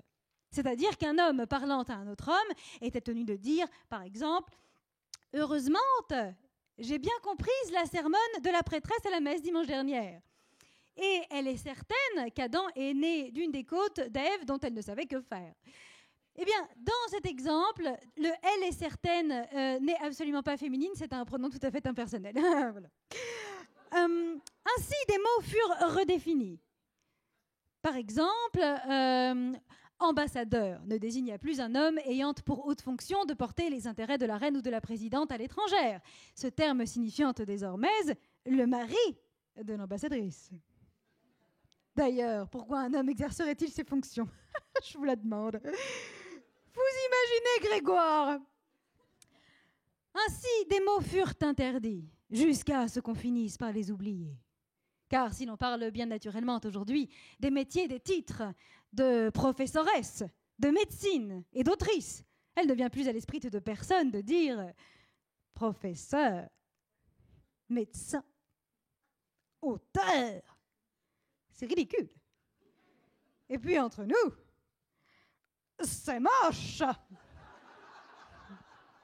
Non, mais c'est vrai, écoutez plutôt. Professoresse, autrice, voilà qui est digne et belle. Alors que professeur, auteur. Ces mots donnent la gerbance. Oui, gerbance a été validée par l'Académie. Oui, tout à fait. Quand donc les militants masculinistes contre la beauté, contre la légèreté, l'élégance de la française? Mesdamoiselles, messieurs, reprenez-vous. Reprenez-vous, Grégoire, vous êtes avachi. Un peu de hauteur, que diablesse. Mais des auteurs, ça, non, elle n'en est pas question. Ainsi, l'on peut dire également, à la limite, pour désigner un homme autrice, comme à la Québec, autrice. Ah bah si, c'est féminine, autrice, bien sûr. A-U-T-R-I-S. Sans E. Enfin, sans E, je veux dire sans la lettre E. Voilà. Comment ça, Grégoire? Ça ne s'entend pas à l'oral? Alors déjà, quand on est autrice, on écrite. Alors c'est bien mieux que ça s'entende à l'écrite, déjà. Et puis, bien sûr que si, ça s'entend. Parce que la forme féminine est forte avec la E qui l'ancre comme un ovaire déterminé. Vous voyez? Autrice, force comme ça. Alors que la forme masculine est laissée délicieusement virevoltante, en suspens, indécise, comme un pénis désorienté, si vous voulez. Autrice. Rien ne vous empêche de faire un effort de prononciation. C'est comme le mot écrivain. On entend quand même vachement vin, je vous ferai dire. Puis alors pas le grand Bordeaux, la piquette, vin, vanité, nul. Comment ça, Grégoire? Comment ça m'a cassé, vous? Dans écrit veine, on entend veine aussi, du coup? Non. Non, mais ça n'a rien à voir, parce qu'on entend... Si, veine, bah évidemment, on entend presque écrit artère. Mais arrêtez avec cette mauvaise foi. De toute façon, là, les militants masculinistes nous harcèlent, hein, c'est du harcèlement quand même, avec le terme droits humains, de droit de la personne humaine, au lieu de droit de la femme, avec une grande F majuscule. Très pratique, droit de la femme. D'abord, on leur postienne dessus, droit de la femme. Ça. Et puis en plus, c'est très habile parce qu'on rehausse encore un mot qui nous désigne pour leur faire croire qu'ils ont compris dedans. J'adore. Donc, droit de la femme, évidemment, on garde. Taisez-vous, Grégoire. Taisez-vous. Mais taisez-vous. Pardon, je me suis un petit peu... Bon. Alors, j'ai fait une fine calcrotte. Bon. Alors, tout ça pour dire... moi, finalement, je suis comme mon amie, la grande actrice Jeanne de la Jardine, avec MeToo, moi aussi, moi, ils parlent que d'eux. Eh bien, je suis fatiguée. Voilà. Ils nous parlent toujours des viols et des homicides de femmes, et voilà. Mais nous, on a des coups de barre. Et ça, on n'en parle jamais. Et même, je vais vous dire, avec beaucoup de courage, comme mon amie Romana Polanska, j'accuse les masculinazis de vouloir pervertir la langue. Alors, comme vous voyez, je suis une femme, déesse merci, et je ne suis pas misandre. Non, d'abord parce que j'ai un ami qui est un homme, j'ai même un voisin, j'ai même un père, et pour finir, j'ai évidemment un mari qui ne peut pas divorcer parce qu'il ne gagne pas le SMIC et aussi parce qu'il n'aurait plus de pension de réversion. Merci la loi. Bon, alors, donc, je suis une femme, mais je ne suis pas misandre. J'aime les hommes, oui, bien. Peut-être même que j'assume une part de masculinité en moi. Hein, bon, voilà. Donc, pas misandre. Mais leur point mendiant, leur point médisant, leur point médian, leur point déviant, leur point... On ne sait plus, ils parlent en morse maintenant. Leur écriture incultive, là. Et puis obscène, c'est une pérille mortelle.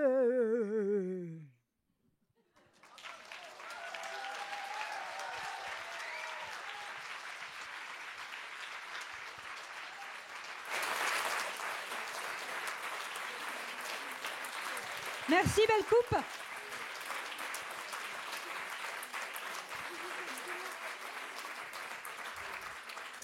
Merci.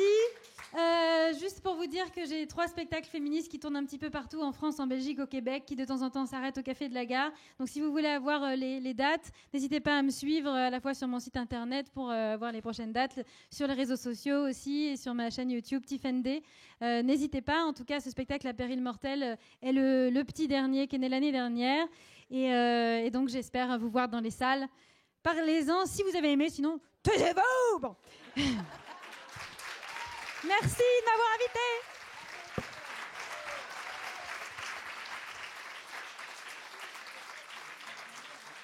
Alors merci pour conclure ce dernier volet de l'étude des représentations des femmes. Merci à toutes les associations qui ont participé à ce module langage et images. Les voici, donc on peut les applaudir. Toutes ces associations, et d'ailleurs, pour conclure cette soirée globalement maintenant, j'appelle les 2 présidentes d'Ensemble contre le sexisme que vous avez découvert tout à l'heure au début de cette soirée, Catherine Ladouce et Moïra Sauvage. C'est à vous, mesdames. Oui, alors là, évidemment, on n'a pas le talent des comédiennes là qu'on vient d'écouter, qui nous ont fait rire et pleurer. Vraiment, je voudrais qu'on les applaudisse encore parce que c'était extraordinaire. Bravo. Bravo à Tiffany, bravo Blandine. Sophie, enfin toute la troupe, c'était vraiment magnifique aussi, la compagnie Octo aussi. Et ça, c'était déjà, je dirais, c'est ce qui fait peut-être la marque de fabrique de ce collectif. C'est nous avons écouté les expertes qui étaient là, et qui nous ont, je crois, qu'on a appris un certain nombre de choses et en même temps, on a vibré avec le talent des artistes, mais par l'humour, on arrive à faire passer énormément de choses. Voilà, je pense que c'est effectivement la marque de ce collectif, du travail, mais de l'humour, et comme le disait Laurence Rossignol tout à l'heure, le plaisir d'être ensemble. Alors maintenant, nous allons demander à tous les membres du collectif qui sont Laurence, là de nous rejoindre toutes les représentants du collectif. Un grand merci à toute l'organisation. En effet, je vois Aline César qui était derrière le PC à passer les slides, et ça, c'était un gros boulot. Bravo Aline. Les personnes qui ont réalisé le programme aussi, qui étaient là, Vanessa avec l'équipe avec Agnès Bricard et Elisabeth Richard, et puis toutes les associations. Et je crois que c'est ça qui est important. Donc je crois qu'on a des recommandations. Donc là, vous voyez tous les logos. Nous sommes 37, mais on peut encore avoir d'autres associations avec nous, parce qu'on peut être toujours ensemble, selon ce que dit Moira. Et nous avons aussi, on vous rappelle, les podcasts. Et je voudrais remercier Isabelle Motreau, qui est là. Viens avec nous, Isabelle, qui a magnifiquement animé cette soirée. Donc, c'était un 5 à 7. Bon, on a un petit peu dépassé le temps, mais bon. Merci Brigitte Grézy, qui est là avec nous et qui nous soutient. Alors, vous avez les podcasts. Donc ça, je crois qu'on a le slide avec les podcasts. Allez-y, c'est formidable. Vous avez ces témoignages d'expertes, et donc vous les relayez. Et puis évidemment, notre appel pour la journée nationale contre le sexisme, ça fait quand même plus de 3 ans que nous essayons d'avoir cette journée décrétée, et parce que nous considérons que s'il y a une journée nationale contre le sexisme, en fait, on va arriver à mobiliser encore plus les institutions, le public, l'éducation, les entreprises. Donc aidez-nous à faire en sorte que l'année prochaine, nous puissions annoncer cette journée nationale contre le sexisme, et puis on va continuer à se revoir. Un très grand merci, et merci beaucoup Laurence. Elle est là. Où est-ce qu'elle est, Laurence? Allez, encore un dernier mot.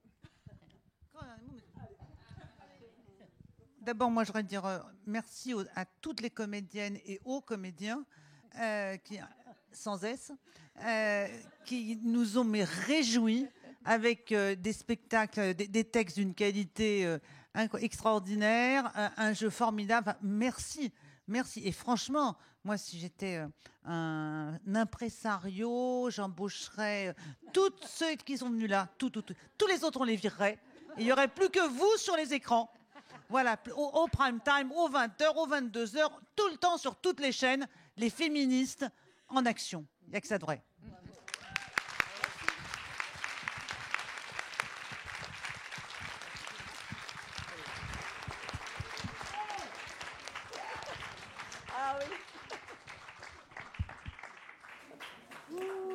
Merci. Voilà.